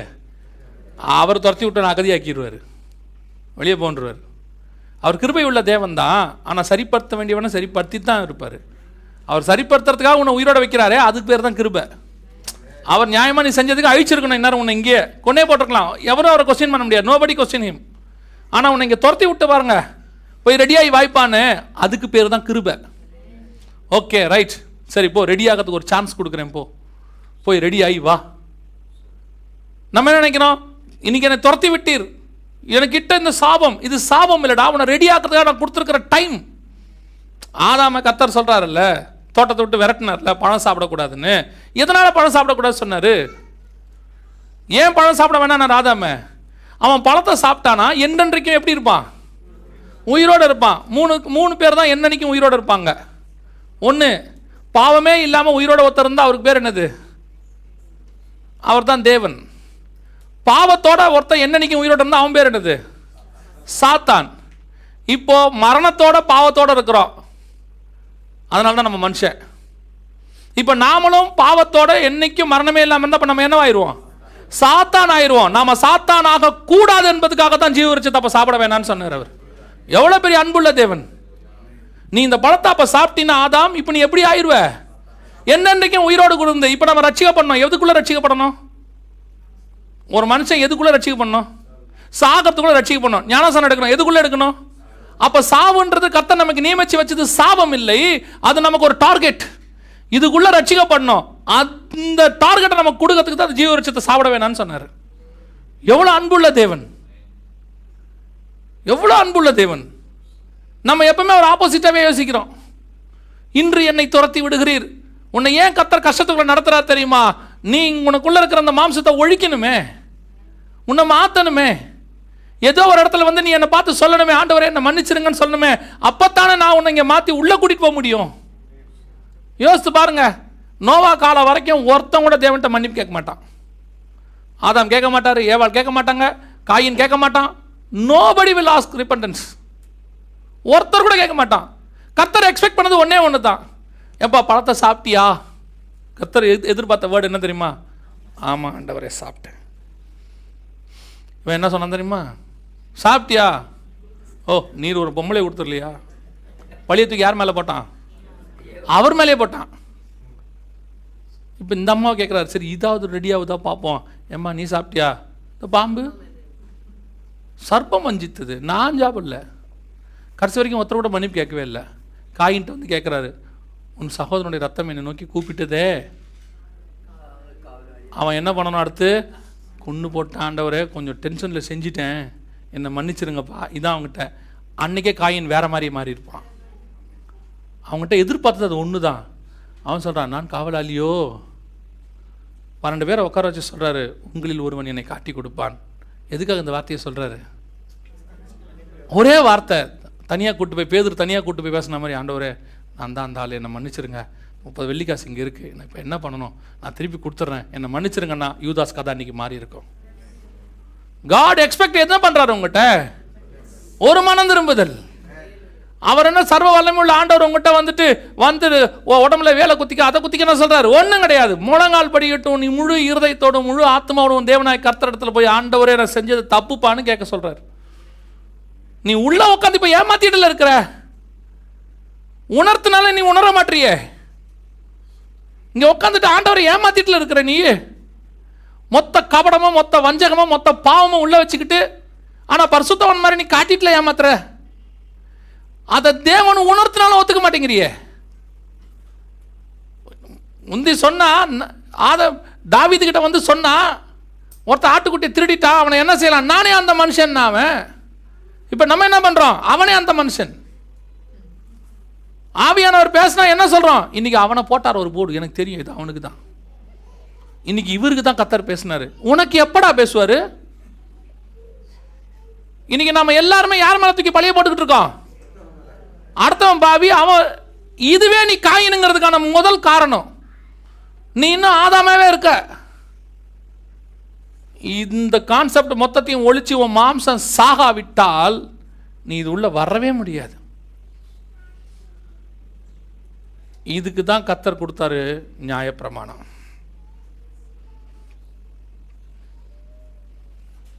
எதுக்கு? உங்க மாம்சம் சாகிறதுக்கு கொடுத்த இடத்துக்கு பேர் தான் நியாயப்பிரமாணம். கொலை செய்யாதிருப்பாயாக, பொய் சாட்சி சொல்லாதிருப்பாயாக, உன் தேவனாய் கர்த்தரில் அன்பு கூறுவாயாக. முதல்ல இந்த நியாயப்பிரமாணத்தையே நீங்க இன்னும் ஃபாலோ பண்ணலையே. நீ நம்மளாம் சொல்றான் நியாயப்பிரமாணம் எதுக்குங்க? ஏசுநாதர் நியாயப்பிரமாணம் வேணான்னு சொல்லலை. நியாயப்பிரமாணம் பரலோகத்துக்கு கூட்டு போகாது. ஏங்க நான் டாக்டருக்கு படிக்கணும், என்ன படிக்கணும், MBBS. அப்புறம் எதுக்குங்க எல்கேஜி? அப்புறம் எதுக்கு ஃபஸ்ட் ஸ்டாண்டர்ட் செகண்ட் ஸ்டாண்டர்ட் கேட்டிருக்கோமா? ஃபஸ்ட் ஸ்டாண்டர்ட் செகண்ட் ஸ்டாண்டர்ட்லாம் முடிக்கணுங்க. முடித்தா தான் நீங்கள் MBBSக்கே வர முடியும். இல்லை நான் இன்ஜினியர் தாங்க படிக்கணும் என் பையனை, என்ன செய்யலாம்? நான் டேரெக்டாக இன்ஜினியர் படிக்க வச்சுறேனே, முடியாது. நீங்கள் இதுதாங்க ஸ்டெப். அதுக்கு அதான் தான் சொன்னார், அதையும் விடாதிருக்க வேண்டும், இதையும் நீங்கள் ஃபாலோ பண்ண வேண்டும். இன்னைக்கு நியாயப்பிரமாணத்துக்கே நம்ம தடுமாறிக்கிட்டு இருக்கிறோமே. ஒரு வாலிபன் இயேசுகிட்ட வரான். இயேசுகிட்ட வந்து நிற்கிறான் 19ஆம் அதிகாரம் மத்தேயுல. அவன் சொல்கிறான், நான் சிறு வயது முதல் கொண்டு எல்லாவற்றையும் கை கொள்ளுகிறேன். நியாயப்பிரமாணத்தை 100% ஃபாலோ பண்ணுறானாமா. இந்த இடத்துல அவன் பர்ஃபெக்டாக இருக்கிறானாமா. இந்த இடத்துக்கு அவன் எப்படி ஆயிட்டான்? பர்ஃபெக்ட், 100%, 100 மார்க், நீட்டில் 100% பக்கா. அவன் அப்படி கிடையாதுன்னு ஏன் சொல்லவே இல்லை, நீ போய் சொல்கிறடான்னு சொல்லலை. அவன் மேல் அவர் அன்பு கூர்ந்து, ஏன்னா அவன் இருக்கான், பர்ஃபெக்டாக இருக்கான். இருக்கிறனால தான் கர்த்தர் அவன் மேலே என்ன செய்கிறாரு? அன்பு கூறுறாரு. ஆமாம் கரெக்டு, பையன் சூப்பராக இருக்கானையா, பர்ஃபெக்டாக இருக்கான். இப்போ அவன் என்ன கேட்குறான்? நித்திய ஜீவனை சுதந்தரிக்க என்ன செய்யணும்? அப்போ அவன் எந்த இடத்துக்கு போக கேட்குறான்? தோட்டத்துக்குள்ளே போய் சென்டர் பாயிண்ட்டுக்கு போகிறதுக்கு கேட்குறான். இப்போ இங்கே இருக்குதே, இது தோட்டத்துக்குள்ளே கொண்டு போகும், ஆனால் எங்கே கொண்டு போகாது? ஏன்னா இயேசுநாதர் அங்கே சொல்கிறாரு, என்ன சொல்கிறாரு? தம்பி, இந்த 2:12 அப்போ இருக்கு பாரு, இதை ஃபுல்லாக ஃபாலோ பண்ணால் தான்ப்பா நீ இங்கேருந்து இங்கே போக முடியும். நீ இந்த இடத்துலேருந்து இங்கே வர்றது ஓகே. என்னது? நியாயப்பிரமாணத்தின்படி குற்றம் சாட்ட முடியாமல் இருந்தால் ஓகே, நீ எங்கே போகலாம்? கார்டனுக்குள்ளே போகலாம். இப்போ நீங்கள் நியாயப்பிரமாணத்தின்படி குற்றம் சாட்ட முடியாதவங்களா இருக்கீங்களா? 100% நீங்கள் சொல்ல முடியுமா? நீங்கள் கிருபையின் பிரமாணத்தை அப்புறம் யோசிப்போம். ஆர் யூ பர்ஃபெக்ட் இன் லா? அந்த அளவுக்கு அது லா வந்து ஒன்றும் இல்லை, ஒரு குறைவானது. நீ உன்னிடத்தில் அன்பு கூறுவது போல உன் தேவனாய் கர்த்தரிடத்தில், அவ்வளோதான். பிறனிடத்தில் அன்பு கூறணும். இருக்கா? நியாயப்பிரமாணத்தில் நீங்கள் பர்ஃபெக்டா? பொய் சாட்சி சொல்லாமல் இருக்கீங்களா? தாய் தந்தரை கனம் பண்ணுறீங்களா? தேவனாய் கர்த்தரிடத்தில் அன்பு கூறுறீங்களா? அடுத்தவன் பொருளை இச்சியாது இருக்கிறீங்களா? அடுத்தவன் மனைவியை இச்சிக்காது இருக்கிறீங்களா? இதெல்லாம் இருக்கா? யோசித்து பாருங்க. இன்னும் நியாயப்பிரமாணத்தையே தாண்டலையே, செகண்ட் ஸ்டேஜே வரலையே. இன்னும் முதல்ல பலிபீடத்தில் தடுமாறிக்கிட்டு இருக்கிறோம், நமக்கே தெரிஞ்சு போச்சு. இப்போ செகண்ட் ஸ்டேஜ் நியாயப்பிரமாணத்துக்குள்ளே வரணும், கார்டனுக்குள்ளே வரணும். நீங்கள் இதை ஜெயிச்சா தான் கார்டனுக்குள்ளேயே வர முடியும். இப்போ கார்டனுக்குள்ளே வரணும்னா நியாயப்பிரமாணத்தை நீங்கள் ஃபாலோ பண்ணி இருக்கணும். முடியுமா? முடிஞ்சிருக்குதா? அவ்வளோதான். கேள்வி முடியுமா? கிடையாது, முடிஞ்சே ஆகணும். நீங்கள் ஏன்னா நீங்கள் பரலோகத்துக்கு போவேன் தானே ஆரம்பத்தில் சொன்னீங்க. அவங்ககிட்ட தான் நான் பேசிக்கிட்டு இருக்கிறேன். ஆரம்பத்தில் நான் கேள்வி கேட்கும்போது நீங்கள் சொன்ன வார்த்தை என்னது? நான் பரலோகத்துக்கு போவேன். அந்த ஆளுங்களுக்கு மட்டும் தான் இங்கே பேசிக்கிட்டு இருக்கிறேன். இப்போ நியாயப்பிரமாணத்தின்படி ஆர் யூ பர்ஃபெக்ட்? பழைய ஏற்பாட்டின்படி என்னை குற்றம் சாட்ட முடியும். பவுல் சொல்றாரு, நியாயப்பிரமாணத்தின்படி என்னை குற்றம் சாட்ட முடியாது, எங்க சொல்லி பாருங்கன்றாரு. நீங்கள் சொல்லி பாருங்க. நான் அதுதான் எப்பவும் கேட்பேன். எலியாவை பார்த்து எலியா சொல்கிறாரு, நான் இன்று எடுத்துக்கொள்ளப்பட போகிறேன், உனக்கு என்ன வேண்டும்? அப்போ அன்றைக்கி எலியா போகிறாருங்கிறது யாருக்கு தெரியுது? எலியாவுக்கு நல்லா தெரியுது. நான் இன்றைக்கி எங்கே போகிறேன்? எனக்கு போகிறேன், பரலோகத்துக்கு போகிறேன், இங்கே போகிறேன். ரெண்டாவது, அந்த தீர்க்கதரிசி, அந்த ஊரில் இருக்க தீர்க்கதரிசி புத்திரர்கள் வந்து எலிசாவை கேட்குறாங்க, இன்று உம்முடைய எஜமான் எடுத்துக்கொள்ளப்பட போகிறாரே, உனக்கு தெரியுமா? எலிசா என்ன சொன்னா? தெரியும். அப்போ எலியா போகிறது யாருக்கு தெரியுது? எலிசாவுக்கும் தெரியுது. இப்போ அந்த ஊரில் இருக்கிற தீர்க்கதரிசிகள் சொல்கிறாங்க, என்ன சொல்கிறாங்க? தீர்க்கதரிசி என்ன சொல்கிறாங்க? இன்று உம்முடைய எஜமான் எடுத்துக்கொள்ளப்பட போகிறார். அப்போ அவங்களுக்கும் தெரியுது. எலியா பரலோகத்துக்கு போகிறது எலியாவுக்கும் தெரியுது, எலிசாவுக்கும் தெரியுது, ஊரில் இருக்கிற அத்தனை பேருக்குமே தெரியுது இன்னைக்கு காலைல கிளம்பி எலியா பரலோகத்துக்கு போக போகிறாருன்னு. எப்படி? இன்னைக்கு நீங்கள் போகிறது உங்களுக்கு தெரியுமா? பரலோகத்துக்கு போவீங்கன்னு தெரியுமா? அதில் செகண்ட் ஸ்டேஜ் அது பாஸ் பண்ணியிருக்கிறோமா? Do you have any confident? நான் இது எதுவுமே எனக்குள்ளே இல்லைங்க, பர்ஃபெக்ட் இன் த சர்ச். சரி, ஓகே. இப்போ செகண்ட் ஸ்டேஜுக்குள்ளே வந்திருக்கிறோம். உள்ள அப்போஸ்தலர் உபதேசம் இதெல்லாம் ஓகேங்க, நான் பர்ஃபெக்ட்டு, நான் இதெல்லாம் விட்ட நியாயப்பிரமாணத்தில் எனக்கு குற்றமே சாட்ட முடியாது, எங்கே சொல்லி பாருங்கள். Is it okay? உங்களை தான் கேட்குறேன், உங்களை நீங்களே. நம்மை நாமே நிதானித்து அறிந்தோமானால் நாம் நியாயம் தீர்க்கப்படும். சரி, இப்போ ஓகே, நம்ம கூட இருக்கிறவங்க எலிசாவை கேளுங்களேன், மனைவியை கேளுங்க, கணவனை கேளுங்க. இன்றைக்கி அவர்கள் எடுத்துக்கொள்ளப்படுவார் வாய்ப்பு இருக்குதா? யார் இருந்தாலும் சான்ஸே இல்லை. மனைவியை ஒத்துக்காது கணவன் பரலோகத்துக்கு போகிறான்னா. கணவன் சொல்லுவான் மனைவி போவேன், வாய்ப்பே இல்லை. ஏன்? நீ பண்ணுறது எனக்கு தானமா தெரியும், நீ யாருன்னு நான் தெரியும், நான் யாருன்னு உனக்கு தெரியும். அனனியா சப்பீராவில் பார்க்கும்போது அத்தனை பேருக்கும் எப்படி தெரியுது? They are the most perfect couples, they sold out all their properties. இல்லை, தேவ சமூகத்தில் கொண்டு வந்து அப்படியே வச்சுட்டாங்க. ஐயோ, எவ்வளோத்த கொண்டு வந்து வச்சுருக்காங்க. அந்த சிஸ்டரும் அந்த பிரதரும் ரொம்ப தியாகம். ஆனால் சிஸ்டருக்கும் பிரதருக்கும் தான் தெரியும் நம்ம யார் திருட்டு பையன்னு. அனனியா சப்பீராளுக்கு தெரியும் தானே, இன்னொருத்தருக்கும் தெரியும், பரிசுத்த ஆவியானவருக்கும் தெரியும். இன்றைக்கி நம்ம யாரை ஏமாற்றிட்டு இருக்கோம் தெரியுமா? கணவனை இல்லை, மனைவியை இல்லை, சபையை இல்லை, காங்கிரிகேஷனை இல்லை, பரிசுத்த ஆவியை ஏமாத்தாதான் நினச்சி ஏமாற்றிக்கிட்டு இருக்கிறோம், ஏமாந்துக்கிட்டு இருக்கிறோம். ஒரு நாள் கொல்லுவார். பரிசுத்த ஆவியானவர் கொல்ல மாட்டார்னு யார் சொன்னது? கொல்லுவார். பரிசுத்த ஆவியானவர் தான் கொல்றாரு. அங்கே வசனம் அப்படி தானே சொல்லுது, அப்படி தானே இருக்கு. பரிசுத்த ஆவிட்ட விளையாடப்படாது, சர்ச்சுக்குள்ளெல்லாம் வந்து விளையாட்டு காட்டப்படாது. சர்ச்சையில் உடனே உட்காந்துட்டு பெருமை, கண்ணுக்குள்ள பெருமையே வரப்படாது. தாழ்மையின் உச்சத்தில் இருக்கணும். எதுக்கு தெரியுமா? பேர் வாங்கிறதுக்கு இல்லை, இது உள்ளே போகிறதுக்கு. ஐயோ ஆண்டவரே, எனக்குள்ளே கொஞ்சம் வந்துச்சுன்னா முடிஞ்சு என் கதை. இங்கே வந்து உக்காந்துட்டு படிப்பு பெருமை, பணப்பெருமை இதெல்லாம் இருக்கக்கூடாது. Very careful, very very very careful. நியாயப்பிரமாணத்தையாவது நீங்கள் சக்ஸஸ் பண்ணால் தான் இதில் இருந்தாவது தாண்ட முடியும். இப்போ அவங்க எங்கே வரணும்? அடுத்த ஸ்டேஜு தோட்டத்துக்குள்ளே வரணும். இப்போ ஏனோக்கு இதை சக்ஸஸ் பண்ணிட்டாருன்னு வச்சுக்கோங்க, பண்ணிட்டாரு, ஆமாம் தானே. ஆனால் அவர் நித்திய ஜீவனை சுதந்திரிக்கலையாமா தெரியுமா? எபிரேயர் நிருபம் 11ஆம் அதிகாரம் 5ஆம் வசனம் வாசிங்க.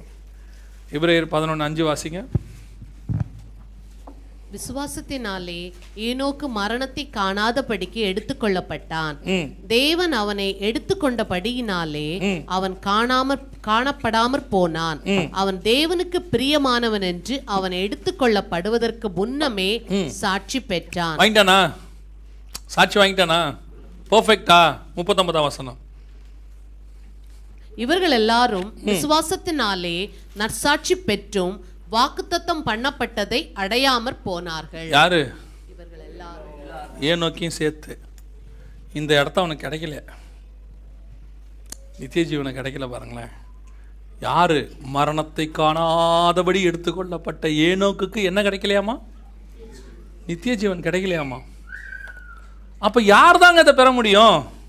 இப்போ 100% நியாயப்பிரமாணத்தை ஃபாலோ பண்ணுற ஒருத்தன் வந்து நிற்கிறான் ஏசுக்கிட்ட, ஆண்டவரே இந்த இடத்துக்கு ஐம் ஓகே, பர்ஃபெக்ட், இப்போ நான் வந்திருக்கிறேன் ஆண்டவரே, என்னப்பா வேணும்? இந்த சென்டர் பாயிண்டில் ஒன்று இருக்குல்ல, என்னது? நித்திய ஜீவன், ஜீவ விருட்சம், அதான் நித்திய ஜீவன். எனக்கு அது வேணும் ஆண்டவரே. ஆண்டவர் பார்க்குறாரு, ஆஹா அன்பு கூர்ந்து, சூப்பர்ப்பா, very nice, perfect person, okay right. இப்போ என்ன செய்யணும் ஆண்டவரே? 3 காரியம் செய்யணும்பா. இதை செஞ்சால் நீ சென்டர் பாயிண்ட்டுக்கு வந்துடலாம். முதல்ல இதை ஜெயிக்கணும், ஓகேவா? 2வது இதை ஜெயிக்கணும். இப்போ அடுத்து என்ன ஜெயிக்கணும் தான் நம்ம பார்க்க போகிறோம், சரியா? அப்போ தான் நீங்கள் சென்டர் பாயிண்ட்டுக்கு போக முடியும். ஏன்னா நமக்கு இது இன்னும் எடுக்கலாம், பட் நமக்கு நேரம் இல்லை. நீங்கள் ஆல்ரெடி 1.25 மணி நேரத்துக்கு மேலே உட்காந்துட்டீங்க எத்தனை பேரும். நான் 1.5 மணி நேரத்தில் முடிக்கிறேன்னே, முடிக்காது, இன்னும் கொஞ்சம் 1/2 மணி நேரம் ஆகும். பரவாயில்லையா? இல்லை, உங்களுக்கு உட்கார முடியுமான்றது தான் கேள்வி. அவ்வளோதான். அந்த நம்ம கேட்ட கேள்விக்கு மட்டும் பதில், வேறு ஒன்றும் பேசக்கூடாது. முடிஞ்சிடும். சீராளன் பிரதர் இப்போ தான் அனுபவம் பெறாரு. எங்கே போயிட போகிறாரு? இதெல்லாம் அவர் இப்போ எவ்வளோ பொறுமைசாலிங்கிறது முடிஞ்ச பிறகு தான் தெரியும். கவனிங்க, இப்போ நம்ம ஆண்டவர் சொல்கிறாரு, நீ பர்ஃபெக்ட் தான், 100% பர்ஃபெக்ட் தான், ஆனால் நித்திய ஜீவனை சுதந்தரிக்க வேண்டும். என்ன செய்யணும்? ஆண்டவர் அன்பு கூர்ந்து அவனுக்கு ஒரு வழி சொல்லி கொடுக்குறார். ஓகேப்பா, நியாயப்பிரமாணத்தின்படி ஓகே, என்ன செய்யணும்? அந்த வசனம் வாசிங்க சிஸ்டர், 19 கர்த்தர் அவனிடத்துல. அதற்கு இயேசு, பூரண சர்க்குணராய் இருக்க விரும்பினால் போய் உனக்கு உண்டானவைகளை விற்று தரித்திரருக்கு கொடு, அப்பொழுது பரலோகத்தில் உனக்கு பொக்கிஷம் உண்டாயிருக்கும், பின்பு என்னை பின்பற்றி வா என்றார். எல்லாவற்றையும் விடணும் ஃபர்ஸ்ட். 2வது இதே காரியம் லூக்கால வரும்போது அவர் என்ன சொல்றாரு? சிலுவையை எடுத்துக்கொண்டு என்னை பின்பற்றி வா.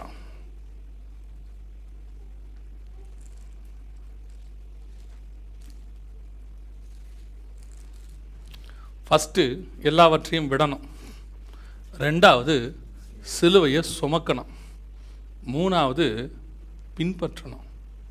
சிலுவையை தூக்கிக்கிட்டு என்ன பண்ணணும்? பின்னாடியே போகணும். இப்போ இயேசு எங்கே போயிட்டுருக்கிறாரு? இவங்ககிட்ட பேசும்போது இயேசு எங்கே போயிட்டுருக்கிறாரு? கல்வாரிக்கு போயிட்டுருக்கிறார். இவன் கேட்டது என்னது? ஜீவனை கேட்குறான். இவர் எங்கே போயிட்டுருக்காரு? சாக போயிட்டுருக்காரு. ஜீவனை சுதந்திரிக்கணும்னா செத்தாதான் முடியும். நீ சாகாம முடியாது. நித்திய ஜீவனை சுதந்திரிக்கணும்னா நீங்கள் சாகாம முடியாது. எல்லாவற்றையும் விட்டு நான் என்னங்க, ஐயோ நாங்கள் கஷ்டப்பட்டு மஸ்கட்டில் சம்பாரிச்சிட்டு இருக்கிறோம், நீங்கள் வேறு எல்லாத்தையும் விட்டு உங்களை கூப்பிட்டதே தப்பாக போச்சு போல், இனிமேட்டு உங்களை கூப்பிட்டோம்னா பாருங்கள், கூப்பிடாதீங்க, ஒன்றும் பிரச்சனை இல்லை. ஆனால் விஷயம் இதுதான், எது எல்லாவற்றையும் விடுறதுன்னா என்ன? எல்லாவற்றையும் விடுதுன்னா என்ன? இப்போ ஆபிரகாமை பார்த்த கர்த்தர் எதை விட சொன்னார்? உன் தேசத்தையும் உன் இனத்தையும் உன் தகப்பனுடைய வீட்டையும் விட்டு வா. அவனுக்கு சொன்னது அதுதான். அதே நேரத்தில் பேதுருக்கு சொல்லும் போது எதை விட சொன்னார்? அவர் முழுசாக 2 படகு நிறைய மீன் வச்சுருந்தார். இப்போ பார்த்து அவர் என்ன சொன்னார்? இவைகளை விட்டு விடு, என்னை பின்பற்றி வா, நான் உன்னை மனுஷனை பிடி. இப்போ அதே நேரத்தில் யோவான் வந்து அவங்க அப்பாவோட வலையை பின்னிக்கிட்டு இருக்கிறாரு. இப்போ எதை விட சொன்னார்? வலையையும் தகப்பனையும் விட்டு வா. இப்போ இதே அந்த இவங்கிட்ட சொல்லும் போது என்ன சொல்கிறாரு? வாலிபங்கிட்ட சொல்லும் போது, பணக்கார வாலிபங்கிட்ட, அப்போ எதை விடணும்னா, எது உன்னால் விட முடியாதோ அதை விடணும். அதுதான் விடுறது. இப்போ பேதுரு நைட்டு ஃபுல்லாக மீன் இல்லை, இப்போ கிடச்சிருச்சு. என்ன கிடச்சிருச்சு? 2 படகு நிறைய மீன், அமிழத்தக்கதாக. ஓ சோத்ராண்டவரே, சூப்பர், பிரைஸ் தி லார்ட். இதை கொடுத்தது யாரு? இயேசு கிறிஸ்து. வாக்கு தத்தத்தின்படி பெற்றிருக்கிறார். ஆமாம், அவர் சொன்ன வாக்கின்படி தான் நடந்துச்சு. வாக்கு தத்தத்தின்படி நான் சுதந்தரித்த மீன் கொடுத்தது காட். அப்படின்னா இது அநியாய பொருள்லாம் கிடையாது, 100% கர்த்தர் கரத்தில் வந்தது. அதை விடு. இப்போ இந்த நியாயப்பிரமாணத்தை ஃபாலோ பண்ணி சம்பாரிச்சானே ஒரு வாலிபன், இவன் தப்பா சம்பாரிச்சானா சரியா சம்பாரிச்சானா? 100% பர்ஃபெக்ட் மணி. ஏன்னா அவன் சிறு வயது முதல் கொண்டு எப்படி இருக்கிறான்? நியாயப்பிரமாணத்தை. அப்போ அவங்ககிட்ட இருக்கிற ஆஸ்தி எப்பேற்பட்டது? எல்லாத்துக்கும் கணக்கு இருக்கு, பர்ஃபெக்ட் இருக்கு, காணிக்கை செலுத்தி இருக்கிறான்.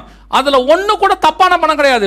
இவங்கிட்ட இருந்த பணம், சகேயுடைய பணத்துல கூட கொஞ்சம் மிஸ்டேக் இருந்துச்சு. அதனால்தான் சகேயுவே சந்தேகத்தில் சொல்றாரு, நான் ஒருவேளை அநியாயமாய் வாங்கி இருப்பேன், ஆனால் நாளத்தனையே நான் திருப்பி தந்துடுறேன். ஆனா இவங்கிட்ட அப்படி பேச்சே கிடையாதுங்க, பர்ஃபெக்ட். இப்போ நீங்க அநியாயம் நீங்க விட்டு விடுனா எதை சொல்வீங்க? நான் கர்த்தர் தானே கொடுத்தாரு, அதை ஏன் விடணும்? இன்னைக்கு கொஸ்டின் அதானே. நான் ஒருவேளை தப்பா வச்சிருந்தா பரவாயில்லைங்க, கர்த்தர் கொடுத்து சம்பாதிச்ச பணம், வாழ்நாளெல்லாம் கர்த்தர் கொடுத்து சம்பாதிச்ச சொத்து, வாழ்நாளெல்லாம் கர்த்தர் கொடுத்து சம்பாதிச்ச பெருமை, வாழ்நாளெல்லாம் கர்த்தர் கொடுத்து சம்பாதிச்ச படிப்பு, வாழ்நாளெல்லாம் கர்த்தர்கிட்ட ஜோமனி எனக்கு கொடுத்ததான பட்டம் பதவி, கர்த்தர் சொல்றாரு அதைத்தான் விடு. நான் விட சொன்னது நீ இங்கே இல்லை, அதை இங்கேயே விட சொல்லிட்டேன் நான். நம்ம என்ன சொல்கிறோம், நான் அநியாயமாக தானேங்க வாங்கினா நீங்கள் விட சொல்லணும், அதை விட்டதுனால தான்ப்பா நீ இங்கேயே வந்த. இங்கே வரும்போது தான் உங்கள்கிட்ட இல்லையே, அநியாயமாக வாங்கினது எதுவுமே இல்லையே. Now you are perfect. சர்ச்சுக்குள்ளே வந்துட்டோமே, சர்ச்சில் தான் இயேசுவின் ரத்தத்தை கழுவி உங்களை எப்படி ஆக்கிட்டாரு. இப்போ நீ இன்னும் இதை பற்றியே பேசிகிட்டு இருந்தா எப்படி? நான் யாரையும் வட்டி கூட்டெல்லாம் சம்பாதிக்கலைங்க, எங்கள் அக்கா தங்கச்சி கூட ஏமாத்தினதில்லை, எல்லாமே பர்ஃபெக்ட் பண்ணோம், கர்த்தர் கொடுத்தது, இதையும் விடணுமா? அது இங்கே விடணும்ப்பா. தப்பாக சம்பாதிச்சிருந்தா சரியாக சம்பாதிச்சதை விடுறதான்ப்பா இது. ஏன்னா உனக்கு கிடைக்க போகிறது நித்திய ஜீவன். உனக்கு நித்திய ஜீவன் சொல்றதா சொத்து பெருசா பெரிதாங்கிறது தான் கேள்வியே. இப்போ நித்திய ஜீவனா பையனா? ஆபிரகாம் கேட்டாரு, நித்திய ஜீவனா பையனா? மோசே கேட்கிறாரு, பார்வோன் குமாரத்தின் மகனா, அதாவது அடுத்த பிரைம் மினிஸ்டர், அடுத்த ராஜாவா, இல்லை நித்திய ஜீவனா? அவன் சொல்றான் நித்திய ஜீவன். அதான் அங்கே எனக்கு வேண்டும், நித்திய ஜீவன். ஒருத்தனை பார்த்து கேட்குறாரு, உயிரா நித்திய ஜீவனா? நித்திய ஜீவன். சாவுரியா? ஏன் ஆண்டவரே, இது செத்தா பரவாயில்ல ஆண்டவரே, இதில் செத்துறக்கூடாது. This is important.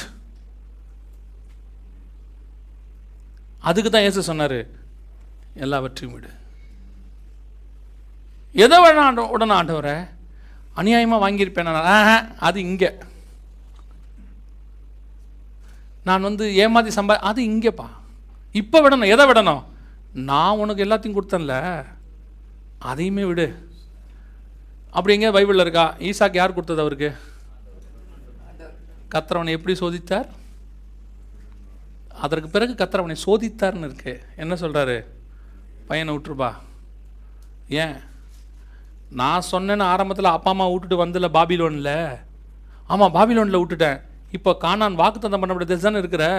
ஆமாம், இந்த பையன் நான் கொடுத்தது தானே. ஆமாம், இவனை விட்டு பார்ப்போம். ஏன்? இதை விடும்போது உடனே சொல்லும்போது விட்டுட்ட. உன்னுடைய கடைசி டெஸ்ட்டு இதை விடணும். இதை விட்டால் தான்ப்பா உனக்கு சக்ஸஸ், நித்திய ஜீவன். இன்னைக்கு அப்பா கிட்ட ஜெயிச்சு பையன்கிட்ட தோத்தவன் தான் நிறைய பேர். நான் சொல்லுவேன், ஆரம்பத்தில் பெற்றோரை விட்டுட்டு ஆண்டவருக்காக வைராக்கியமாக வந்தவங்க எத்தனையோ பேர். ஆனால் பசங்களுக்காக ஆண்டவரை விட்டவர்கள் எத்தனையோ பேர். இதெல்லாம் ஓகே தான். அப்பா அம்மா விட்டு வரும்போது எனக்கு வயசு இருந்துச்சு, எல்லாம் விட்டேன். இப்போ பிள்ளைகளுக்கு ஏதாவது செய்ய வேண்டாமா? உன்னை காப்பாற்றின ஆண்டவர் உன் பிள்ளையும் காப்பாற்றுவார். உன் பிள்ளைய நடுத்தரில் நிறுத்துங்கிறது அர்த்தம் அல்ல. கர்த்தர் கேட்டால் அதையும் கொடுக்க நான் தயாராக இருக்கிறேன். எனக்கு தேவை நித்திய ஜீவன். அதுதான். இப்போ நான் எப்படிங்க இதை பெற்றுக்கொள்றது? இதை எப்படி பெற்றுக்கொள்றது?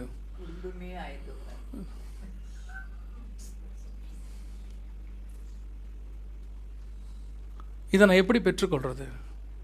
இவ்வளவும் கரெக்டாக இருக்குது, இவ்வளவும் கரெக்டாக இருக்குது, பர்ஃபெக்டாக இருக்குது, எல்லாம் செய்யுது. ஆனால் நான் எப்படி பெற்றுக்கொள்றது? கவனிங்க. இப்போ ஆதாமை இந்த இடத்துல வெளியே அனுப்பும்போது தோல் உடைகளை போட்டு அனுப்புனாரா? ஆமாம் தானே? அப்போ கண்டிப்பாக அங்கே என்ன அடிக்கப்பட்டிருக்கு? ஒரு மிருகம் அடிக்கப்பட்டது. என்ன மிருகமாக இருந்திருக்கலாம் அப்படின்னா ஆட்டுக்குட்டியாக இருந்திருக்கலாம். ஏன்னு சொன்னால் உலக தோற்றம் முதல் அடிக்கப்பட்ட ஆட்டுக்குட்டிங்கிறதுனால நம்ம அசியூம் பண்ணுறோம் ஆட்டுக்குட்டி. நான் இன்னொரு வச்சும் ப்ரூஃப் சொல்லுவேன். இப்படின்னு கேட்டால், ஆசாரிப்பு கூடாரத்தை கர்த்தர் எதில் மூடினார்? ஆட்டுத்தோலால் மூட சொன்னினார். அப்போ நியாயப்பிரமாணம் இங்கே தான் இருக்குது. ஆசாரிப்பு கூடாரத்தினுடைய செகண்ட் பார்ட் இதை நியாயப்பிரமாணம், அதான் ஆட்டுத்தோல், தோல் போட்டு மூடினார். அதனால தான் பைபிள் சொல்லுது, எவனுடைய பாவங்களை அவர் மூடினாரோ. ஸோ நியாயப்பிரமாணம் என்பது மூடுறது. சரியா? இப்போ நியாயப்பிரமாணத்தோடு தான் யார் வந்தது வெளியே? அதான் வந்துட்டார், தோல் எடுத்துகிட்டு வந்துட்டார். இப்போ இது போட்டால் நிர்வாணம் மூடிடும். ஆனால் நிர்வாணம் இருக்கும். நிர்வாணம் மூடிடும், ஆனால் நிர்வாணம் உள்ளே என்ன செய்யும்? இருக்கும். அதனால தான் நியாயப்பிரமாணம் பாவத்தை மூடும், ஆனால் உள்ளே என்ன இருக்கும்? பாவம் இருக்கும்னு பைபிள் சொல்லுது. உள்ள நிர்வாணம் இருக்கும், ஆனால் அது மூடும். இப்போ தோலோடு அவர் வந்துட்டார், அது நியாயப்பிரமாணம் எல்லாம் ஓகே. ஆனால் அடிக்கப்பட்ட ஆட்டுக்குட்டியோடைய தோலோடு தான் ஆதாம் போனார். அப்போ அந்த ஆட்டுக்குட்டியோடைய ரத்தமும் மாம்சமும் எங்க? ஒரு மிருகம் அடிக்கப்பட்டா தோல் அவன் எடுத்துகிட்டு போயிட்டான். அப்போ அந்த மிருகத்தினுடைய மாம்சமும் ரத்தமும் எங்கே இருக்கும்? அது உள்ளே தான் இருக்கு, தோட்டத்துக்குள்ளே தான் இருக்கு. இப்போ தோட்டத்துக்கு உள்ள வர்றதுக்கு நியாயப்பிரமாணம் ஓகே, தோலுடை ஓகே. ஆனால் தோட்டத்திலிருந்து நீங்கள் நித்திய ஜீவனை சுதந்திரிக்கணும், சென்டர் பாயிண்ட்டுக்கு போகணுன்னா இந்த அப்பமும் ரசமும் இருந்தால் மட்டும்தான் போக முடியும். அதனால தான் இயேசு சொன்னார். இப்போ வாசிங்க, யோவான் 6:54 வாசிங்க. யோவான் 6:54. என் மாம்சத்தை புசித்து என் ரத்தத்தை பானம் பண்ணுகிறவனுக்கு நித்திய ஜீவன் உண்டு. அல்லேலூயா. இதுதான் சென்டர் பாயிண்ட்டுக்கு போற வழி. இதுதான் சென்டர் பாயிண்ட்டுக்கு போற வழி. ஏன்? அடிக்கப்பட்ட மிருகத்தினுடைய தோலோடு அவன் போயிட்டான், மாம்சமும் ரத்தமும் உள்ளே தான் வெயிட் பண்ணிக்கிட்டு இருந்துச்சு. எதுக்கு வெயிட் பண்ணிக்கிட்டு இருக்குது? ஒரு நாள் இந்த தோல்ல பர்ஃபெக்டா இருக்கிறவன்லாம் உள்ளே வருவான்.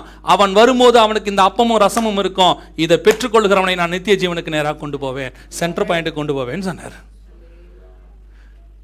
அப்ப இந்த அப்பமும் ரசமும் எடுக்கிற உங்களுக்கு இப்போ ஒரு சந்தோஷம். என்ன சந்தோஷம்? ஐயோ இதுதான் கஷ்டம், இதுதான் கஷ்டம், இதுதான் கஷ்டம், பரவாயில்ல. அப்பமும் ரசமும் இருந்தாப்பா நித்திய ஜீவனை சுதந்திரிக்கணும். இப்போ நான் மாசம் மாசம் என்ன பண்ணிட்டு இருக்கிறேன்? மாசம் மாசம் என்ன எடுத்துக்கிட்டு இருக்கிறேன்? திருவிந்து எடுத்துக்கிட்டு இருக்கிறேன். அப்போ எனக்கு என்ன உண்டு? ஐயையோ ஏங்க, இதுவே இவ்வளோ கஷ்டமாக இருந்தால் அவ்வளோ சீக்கிரமாக இருக்கும்னு நினைக்கிறீங்க? 1 Corinthians 11 வாசத்துக்கு பாருங்கள். நித்திய ஜீவனை சுதந்திரிக்கணும்னா அப்பமும் ரசமும் எப்படி இருக்கணும்னா ஒரே லைனில் அடிச்சு விட்டார் பவுல் மொத்தமாக. எவன் அபாத்திரமாய் போஜனம் பானம் பண்ணுகிறான். வாசிங்க அதை. ம் ம் ம் ம் ம் ம் ம்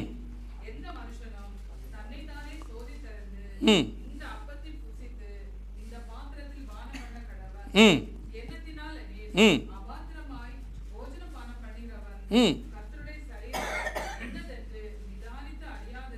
ம் ம்.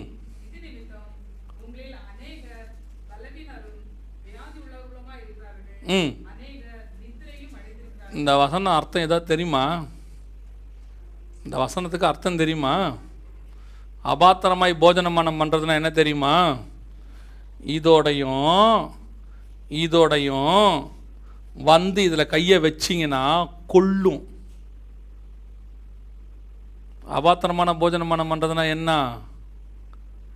இந்த உலகமும் இந்த மாம்சத்தோடையும் நியாயப்பிரமாணத்தில் இருக்கிறதுனால வரக்கூடியதான சுத்தம், நியாயப்பிரமாணத்தினால் உண்டாகும் பரிசுத்தம்னு ஒன்று இருக்குது இல்லை, மாம்ச பரிசுத்தம். அது ஐம் ஓகே, ஐம் பர்ஃபெக்ட். என்ன பர்ஃபெக்ட்? நான் மிஷினரிகளுக்கெல்லாம் பணம் அனுப்புகிறேன், தான தர்மம் பண்ணுறேன், ஏழைகளை போஷிக்கிறேன். இது நியாயப்பிரமாணத்தினால் உண்டாகிற வரக்கூடியது சுத்தம்.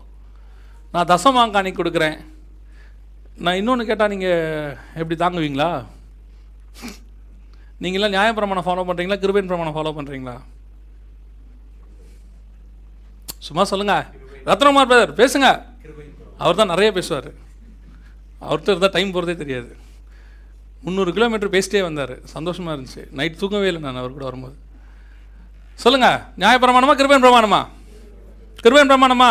எத்தனை பேர் கிருபையின் பிரமாணம் ஃபாலோ பண்ணுறீங்க? நம்பி கை தூக்க மாட்டோம்லா. நீ எதாக இருந்தாலும் என்னன்னு சொல்லு, அதுக்கப்புறம் கை தூக்குறதா வையோ. முதல்ல கை தூக்குனதுக்கே இன்னும் நாங்கள் பிரச்சனைக்கு முடிவுக்கு வரல. நியாயப்பிரமாணம் 6 நாள் வேலை செய்து 1 நாள் ஓய்ந்திருத்தல். என்னது? இப்போ நீங்கள் என்ன பண்ணிட்டு இருக்கிறீங்க? சும்மா சொல்லுங்க. 7 நாளும் தேவனை ஆராதிப்பது தான் கிருபையின் பிரமாணம். அப்போ 7 நாள் சர்ச்சுக்கு வரணுமா? 7 நாள் சர்ச்சுக்கு வரணும்னு அர்த்தம் இல்லை. 7 நாளும் தேவனை ஆராதிக்கணும். அவர்கள் வீடு தொழில் அப்பம் விட்டார்கள், வீட்டில் ஆராதித்தார்கள். உன் வீட்டில் ஆராதனை 7 நாளும் இருக்கா? நீங்கள் குடும்பம் உட்காந்து தேவனை 7 நாளும் தேடுறீங்களா? 7வது நாளை வச்சுக்கிட்டு 6 நாள் எக்ஸ்கியூஸ் எடுத்துக்கிறீங்களே. சர்ச்சுக்கு போகிற நாளை வச்சுக்கிட்டு நம்ம சர்ச்சுக்கு போகிறோம் 6 நாள் எங்கே வேணாலும் போவோம். நீ 7வது நாளை மட்டும் கான்சன்ட்ரேட் பண்ணி 6 நாள் உலகத்தில் இருந்தால் நீ நியாயப்பிரமாணக்காரன், கிருபையின் பிரமாணக்காரன் கிடையாது. தசமகாணி கொடுக்குறீங்களா இல்லையா? கரெக்டாக கொடுக்குறீங்களா? 10ல் ஒரு பாகம் கொடுத்துருவீங்களா? அது நியாயப்பிரமாணம்.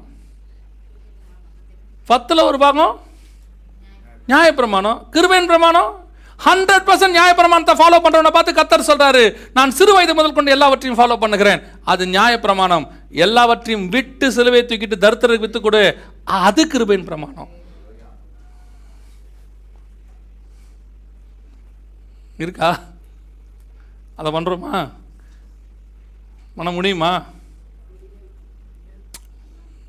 முடியாதுன்றதை அப்புறம் நீங்கள் தான் டிசைட் பண்ணிக்கணும். சத்தியத்தை சொல்ல வேண்டியது என்னுடைய பொறுப்பு, இல்லாவிட்டால் எனக்கு ஐயோ. அதனால தான் இந்த சப்ஜெக்டை வந்து பொதுவாக நான் வந்து ஒரு 20 பாஸ்டர்ஸ்க்கு மட்டும்தான் எடுப்பேன். அதனால தான் அவர்கிட்ட அதையும் சொன்னேன். அவர்கிட்ட இதுதான் நித்திய ஜீவனை சுதந்திரிக்கிறதுக்கு வழி, நோ அதர் ரூட். பைபிள் படி இதுதான் வழி. தன்னைத்தானே வெறுத்து சிலுவையை எடுத்து அவரை பின்பற்றினால் ஒழிய அது கிருபை. அதுதான் கிருபையின் பிரமாணம். தாய் தந்திரனை கரெக்டாக கனம் பண்ணுறேன், நியாயப்பிரமாணம். நான் விபச்சாரமே பண்ணலிங்க, நியாயப்பிரமாணம். நான் கோவமே படலைங்க, நியாயப்பிரமாணம். நான் கொலை செய்யலைங்க, நியாயப்பிரமாணம். நான் யாருடைய பொருளையும் இச்சையாக பார்த்ததே இல்லைங்க, நியாயப்பிரமாணம். கரெக்டாக சர்ச் அட்டன் பண்ணுவேன், நியாயப்பிரமாணம். ஆமாம் தானே? இதெல்லாம் நியாயப்பிரமாணத்திலே கொடுத்தது. இப்போ நாம் என்ன பண்ணிட்டோன்னா, நமக்கு கர்த்தர் வந்து எம்பிபிஎஸ் எக்ஸாம் வச்சுருக்கிறாரு. இப்போ வந்து இருக்கிறதுலே டாப் மோஸ்ட் கஷ்டமான எக்ஸாம் ஒன்று வச்சுருக்கிறாரு. எம்டிக்கு எக்ஸாம் வச்சுருக்கிறாரு, இல்லைனா வந்து சார்ட்டர்ட் அக்கௌண்ட்டுக்கு எக்ஸாம் வச்சுருக்கிறாரு. இப்போ நாம் என்ன பண்ணிகிட்ருக்கோம், சர்ச்சில் உட்காந்து ஜனங்களுக்கு சொல்லி கொடுத்துட்ருக்கணும்னா, நித்திய ஜீவன சொந்தக்கு தானே வந்திருக்காங்க சர்ச்சுக்கு, இது கிருபையின் பிரமாண சர்ச் தானே. இங்கே வந்தோடனே நம்ம அத்தனை பேரும் என்ன சொல்கிறோன்னா, எல்லாரும் நித்திய ஜீவனை சுதந்திரிக்க போகிறோம், உங்களுக்கு டெஸ்ட் வைக்க போகிறோம். அப்படியா? என்ன test? 2 1s are 2, 2 2s are 4. Very good. நீங்கள் அத்தனை பேர் நித்திய ஜீவனை சுதந்திரிப்பீங்க. மண்ணாங்கட்டி. நீங்கள் சபையில் வந்து உட்காந்துருக்கணும்னா என்ன கேள்வி கேட்டுக்கிட்டு இருக்கிறோம்? கம்யூனியன் எடுக்க போகிறான், அபாத்திரமாய் போஜனமானம் பண்ணக்கூடாது, பண்ணுறவன் செத்து போவான். அவன் நீங்கள் என்ன சொல்லிட்டு இருக்கிறீங்க? கம்யூனியன் எடுக்கும் போது என்ன சொல்லி கேட்குறீங்க? சிகரெட் பிடிக்கிறவர்கள், குடிக்கிறவர்கள், விபச்சாரக்காரர், லாகரி வஸ்திரம் எடுக்கிறவர்கள், நீங்கள் யாரும் கம்யூனியன் எடுக்கக்கூடாது, இது அபாத்திரமான போஜனம். அதான் இது இங்கேயே விட்டானையா? அது இங்கே தானே இருக்கு. இங்கே அது எங்கே இருக்கு?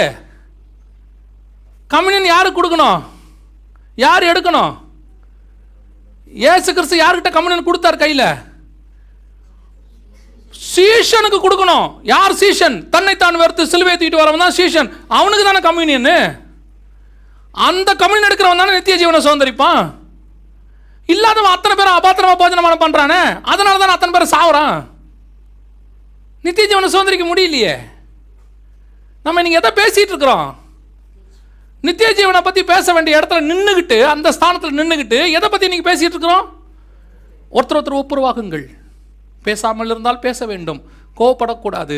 யார் கணவன் மனைவி பேசாமல் இருந்தால் அதெல்லாம் இங்கே முடிஞ்சிச்சியா? இங்கே என்ன வரணும்? செத்துட்டியா உள்ள? நித்திய ஜீவனை சுதந்திரிக்க போற, கையில் ஒன்று வாங்க போறியா? இது என்ன தெரியுமா? ஒழுங்கா எடுத்தா நித்திய ஜீவன், தப்பா எடுத்தா சாகடிக்கும் உன்னை. அபாத்திரமாய் போஜனமானம் பண்ணுகிற உங்களில் சிலர் நித்திரை அடைந்திருக்கிறார். இது ரெண்டும் செய்யும். ஆனால் எப்போ செய்யும் தெரியுமா? வரும்போது தான் செய்யும். உங்களுக்கு தெரியாது பாவம். நான் போயிடுவேன். எங்கே போயிடுவாங்கிறதா அப்புறம் தெரியும். நான் போயிடுவேன். ஆமாம், நரகத்துக்கு போயிடுவேன். இல்லை, கிருபையின் காலன்றதுனால தான் இது ஒன்று கிடைச்சிருக்கு. இல்லைன்னா நம்ம இங்கேயே தான் இருந்திருப்போம். இவங்களுக்கெல்லாம் கிடைக்காம ஒன்று கிடைச்சது பார்த்தீங்களா? அதனால தான் அதுக்கு பேர் கிருபை. பழைய ஏற்பாட்டு 11:39-40 என்ன சொல்லுது? எபிரேயர் 11:39-40 என்ன சொல்லுது? அவர்கள் எல்லாரும் விசுவாசத்தினாலே நற்சாட்சி பெற்றிருந்தும் வாக்குத்தத்தம் பண்ணப்பட்டதை அடையாமல் போனார்கள். அவர்கள் நம்மை அல்லாமல் பூர்ணராகாதபடிக்கு விசேஷித்த நன்மையானதொன்றை தேவன் நமக்கென்று முன்பதாக நியமித்து வைத்திருந்தார். அதுதாங்க கிருபை. எனக்கு அந்த நித்திய ஜீவனுக்கு போகிற ரூட் ஓப்பன் ஆகிருக்கு. இப்போ எனக்கு அவங்களுக்கு ஓப்பன் ஆகலை. அவனை துரத்தி விட்டுட்டாரு, என்னை திருப்பி உள்ளே சேர்த்துக்கிட்டாரு. அதுதான் கிருபை. அதனால் நான் வந்து எப்படி இருந்தாலும் அதை சாப்பிடுவேன்னு சொல்லலை. ஒரு பையனுக்கு நல்ல மார்க்கெட் தான், அவனுக்கு டாக்டர் சீட்டு கிடைக்கல, எனக்கு கோட்டா சிஸ்டத்தில் கிடச்சிருச்சு. அது கிருபை. எந்த கோட்டாவில்? இயேசுவின் ரத்தங்கிற கோட்டானால எனக்கு கிடச்சிருச்சு. அது எனக்கு கிருபை. அதனால் நான் படிக்காமல் இருக்கணும்னு எவன் சொன்னது? கிருபையின் உபதேசம் அதை தான் சொல்கிறான். என்ன சொல்லுது? நீங்கள் கோட்டா சிஸ்டத்தில் வந்துட்டீங்க, டோன்ட் வரி, நீங்கள் படிக்க வேண்டாம், பாஸ் ஆகிடலாம். எப்படி ஆகும்? அந்த ஸ்கூலில் யாருக்குமே சீட்டு கிடைக்காதுங்க. மினிஸ்டர் வரைக்கும் ட்ரை பண்ணிட்டாரு, சீட்டே கிடைக்கலைங்க. அப்புறம் கர்த்தருடைய கிருபையில் எனக்கு பையனுக்கு அங்கே கிடச்சிச்சு. திடீர்னு ஒருத்தர் வந்தார், நான் வாங்கி தரேன் வாங்கன்னு சொன்னார், வாங்கி கொடுத்துட்டாருங்க. அதனால் இனிமேட்டு என் பையன் படிக்க போகிறது இல்லைங்க அதில். ஏன்னா சீட்டு அவரே வாங்கி கொடுத்தாரு, யாருக்கும் கிடைக்காத சீட்டு எனக்கு கிடச்சிருக்கு. அதனால் நான் ஆடுவேன், பாடுவேன், கூத்தாடுவேன். என் பையன் அங்கே போய் எல்லாரையும் அடிப்பான், உதைப்பான். ஆனால் அவன் ஃபஸ்ட் மார்க் எடுப்பான். எப்போ எடுப்பான்? அதான் கிருபையின் உபதேசம் சொல்லுது. இன்னைக்கு நீங்கள் கிருபையாக இருக்கிறதுனால என்ன செய்தாலும் கர்த்தர் உங்கள் பாவங்களை மன்னிப்பார். கிருபையாக இருக்கிறதுனால இங்கே ஆடுற ஆட்டத்தை இங்கே ஆடலாங்கிறான். சினிமா நடிகை ஆடுற ஆட்டம் எங்கே இருக்கு? மீடியா சிட்டியில் இருக்கு. இவன் நித்திய ஜீவனை சுதந்திரிக்கிற இடத்துல உட்காந்துட்டு என்ன சொல்றான்? அவனை மாதிரி ஆடு, அவனை மாதிரியே பாடு. அடுத்தவனை சொல்றான், தாவீது ஆடினாரு பாரு, இதே மாதிரி ஆடு. தாவீது எங்க ஆடினாரு? இங்க ஆடினாரு. ஆனா நீ இப்ப எங்க நிக்கிற? இங்க நிக்கிறோம். இந்த பரலோகத்துக்குள்ள இருக்கும்போது கேருபீன்களும் சேராபீன்களும் என்ன பண்ணுச்சான் தெரியுமா? எல்லாரும் ஆட்டத்தோடு பாட்டத்தோடு அல்ல, 2 சட்டைகளால் தங்கள் முகத்தை மூடி, 2 சட்டைகளால் தங்களை மூடிக்கொண்டு 2 சட்டைகளை அடித்து பரிசுத்தர் பரிசுத்தர் பரிசுத்தர்னு அவருக்கு முன்னாடி முகத்தை கூட பார்க்க முடியாம மூடிக்கிட்டு நிக்குது. இவன் சொல்றான் நீ ஆடுன்னு. கொல்லும், உன்னை கொல்ல போகுது. கம்யூனினை கையில் வாங்கிறதுக்கு முன்னாடி யோசிக்கணும்.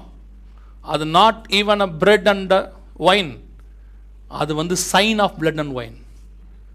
அதுக்கு பின்னாடி என்ன இருக்குது தெரியுமா? என் தேவனுடைய உடன்படிக்கை இருக்கிறது. அந்த உடன்படிக்கை என்னை வாழ வைக்கும், தப்பாக எடுத்தா சாகடிக்கும். அப்போ நான் எப்படி எடுக்கணும்? எல்லாவற்றையும் விட்டு விடு, சிலுவையை எடுத்துக்கோ, என்னை பின்பற்றி வா. இது இல்லாமல் நீ நித்திய ஜீவனை சுதந்திரிக்கவே முடியாது. இதுதான் உபதேசம், இதுதான் உபதேசம். இன்னைக்கு உங்களை இதை தவிர அப்படிலாம் கவலைப்படாதீங்க, டோன்ட் வரி, என்ன வேணால் செய்யுங்க, ஒன்றும் பிரச்சனை இல்லை, பார்த்துக்கலாம். நாங்கள் வந்து ஆக்சுவலி ஜீவ புஸ்தகத்தில் பாதி வாங்கி வச்சுருக்குறோம், உங்கள் பேரை நாங்கள் எழுதி கொடுத்துருவோம், டோன்ட் வரி. எங்கள் ஊழியத்துக்கு மாதம் மாதம் அமிச்சிங்கன்னா உங்களை கண்டிப்பாக நாங்கள் சேர்த்துக்கொள்வோம். எங்ககிட்ட தான் அந்த பரலோகத்துடைய சாவியே இருக்குது, நாங்கள் போனால் தான் ஓப்பனே பண்ணுவோம். உடன்படிக்கை பெட்டி இருக்குங்களே, அது நம்மகிட்ட தான் இருக்குது, டோன்ட் வரி. உள்ளே எழுதி பேர்லாம் வச்சுருவோம். நம்ம டிவிக்கு நீங்கள் பணம் அனுப்பிட்டீங்கன்னா டோன்ட் வரி, நம்மளால் ஒருத்தர் ரைட்டில் ஒன்று லெஃப்ட்டில் ஒன்று பிதாக்கு நின்றுக்கிட்டு இருக்கிறாங்க, அவங்க உங்களை உள்ள கூப்பிட்டு போயிடுவாங்க. நீங்கள் அங்கே போனால் போதும், டிரான்சிட்டில் அவங்களே வந்து உங்களை கூப்பிட்டு போயிடுவாங்க. திருட்டு பயிலுவோம், உங்களை ஏமாற்றி நரகத்துக்கு கூப்பிட்டு போகிற திருடர்கள், கள்ள போதகர்கள், கள்ள தீர்க்கதரிசிகள். இது வேதம் சொல்லுகிற சத்தியம்.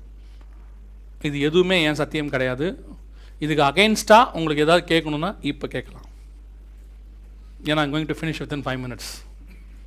நீங்கள் already yes yes yes you can, please please. இவ்வளோ நேரம் உட்காந்ததே பெரிய விஷயம். நீங்கள் பாவம் more than 1.5 hours. இப்போ நீங்கள் ஏதாவது கேட்குறதுனா கேட்கலாம்.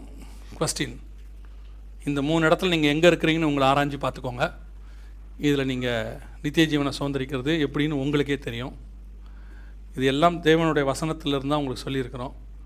ராத்திரி போய் ஜெபம் பண்ணுங்கள், படுக்காதீங்க, உட்காந்து ஜெபம் பண்ணுங்கள். ஆண்டவரே அந்த நித்திய ஜீவனை சுதந்திரிப்பனான்னு கேளுங்க.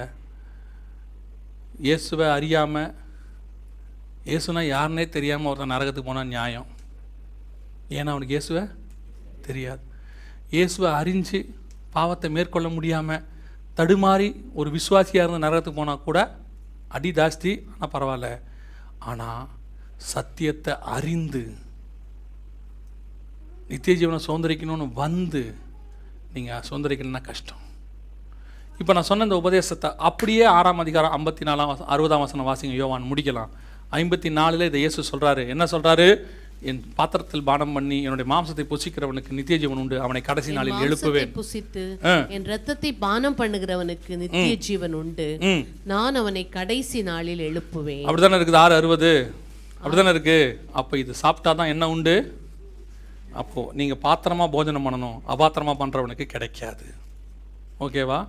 பாத்திரமா பானம் பண்ணுறது என்னன்னு பார்த்துட்டோம். எது பாத்திரமா பானம் பண்ணுறது? நியாயப்பிரமாணத்தின்படி குற்றம் சாட்ட முடியாமல் இருந்து நீ 100% இருந்தினா அதையும் விட்டுட்டு சிலுவையை எடுத்துக்கிட்டு எல்லாவற்றையும் விட்டு சிலுவை எடுத்து என்னை பின்பற்றி வா. இப்போ இதை கேட்கும் போது உங்களுக்கு ஒன்று தோணும். என்ன தோணுது? உண்மையை சொல்லுங்கள். இதை கேட்கும்போது உங்களுக்கு என்ன தோணுது? என்ன தோணுது? இது கஷ்டம்தான்ல, இல்லை கஷ்டம் தானே? அதைத்தான் பேதுருவும் கேட்டார். ஆண்டவரே, இது மனுஷனால் கூடாதது, ஆனால் கர்த்தர் சொல்கிறாரு தேவனால் கூடும். நீ ஒப்பு கொடுத்தினா உன்னை இதுக்கு ஆயத்தம் பண்ண தேவனால் கூடும். இது கண்டிப்பாக நம்மளால் முடியாதது தான். அதே யோவான் 6 கீழே வாசிங்களேன். 6:60 கீழே 63 இல்லை, இந்த கடினமான அவருடைய சீஷரில் அநேகர் இவைகளை கேட்ட பொழுது இது கடினமான உபதேசம், யார் இதை கேட்பார்கள் என்றார்கள். அதான் இங்க இருக்கிறவங்கள நிறைய பேர் அது இது கடினமான உபதேசம், இதெல்லாம் கஷ்டம், இதெல்லாம் யார் நிற்க முடியும்? அடுத்த கேள்வி இயேசு என்ன கேட்டாரு? சீஷர்கள் அதை குறித்து முறுமுறுக்கிறார்கள் என்று இயேசு தமக்குள்ளே அறிந்து, இந்த உபதேசம் என்ன உண்டாக்கும்? முறுமுறுப்பை உண்டாக்கும்.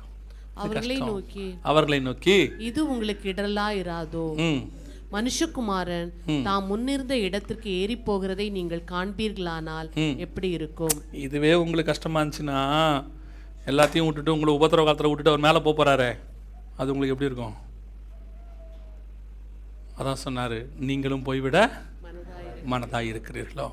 நன்மையும் தீமையும் உங்கள் கண் முன்னால் இருக்கிறது. நித்திய ஜீவனும் உங்ககிட்ட இருக்கு, உலகமும் உங்ககிட்ட இருக்கு. இதில் நீங்கள் எதை வேணாலும் செலக்ட் பண்ணலாம்.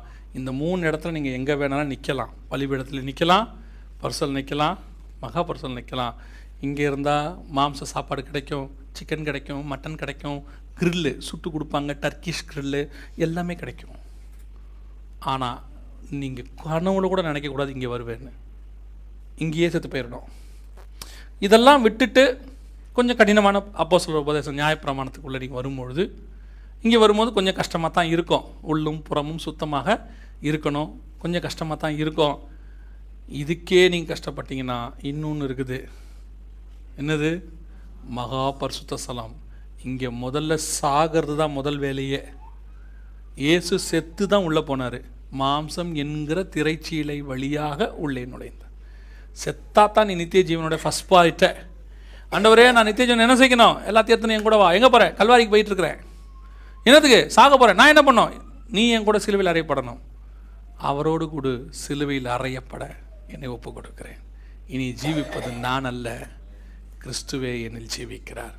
இந்த இடத்துக்கு நீங்கள் வரும்போது நித்திய ஜீவனை சுதந்திரிக்க முடியும். அல்லேலூயா.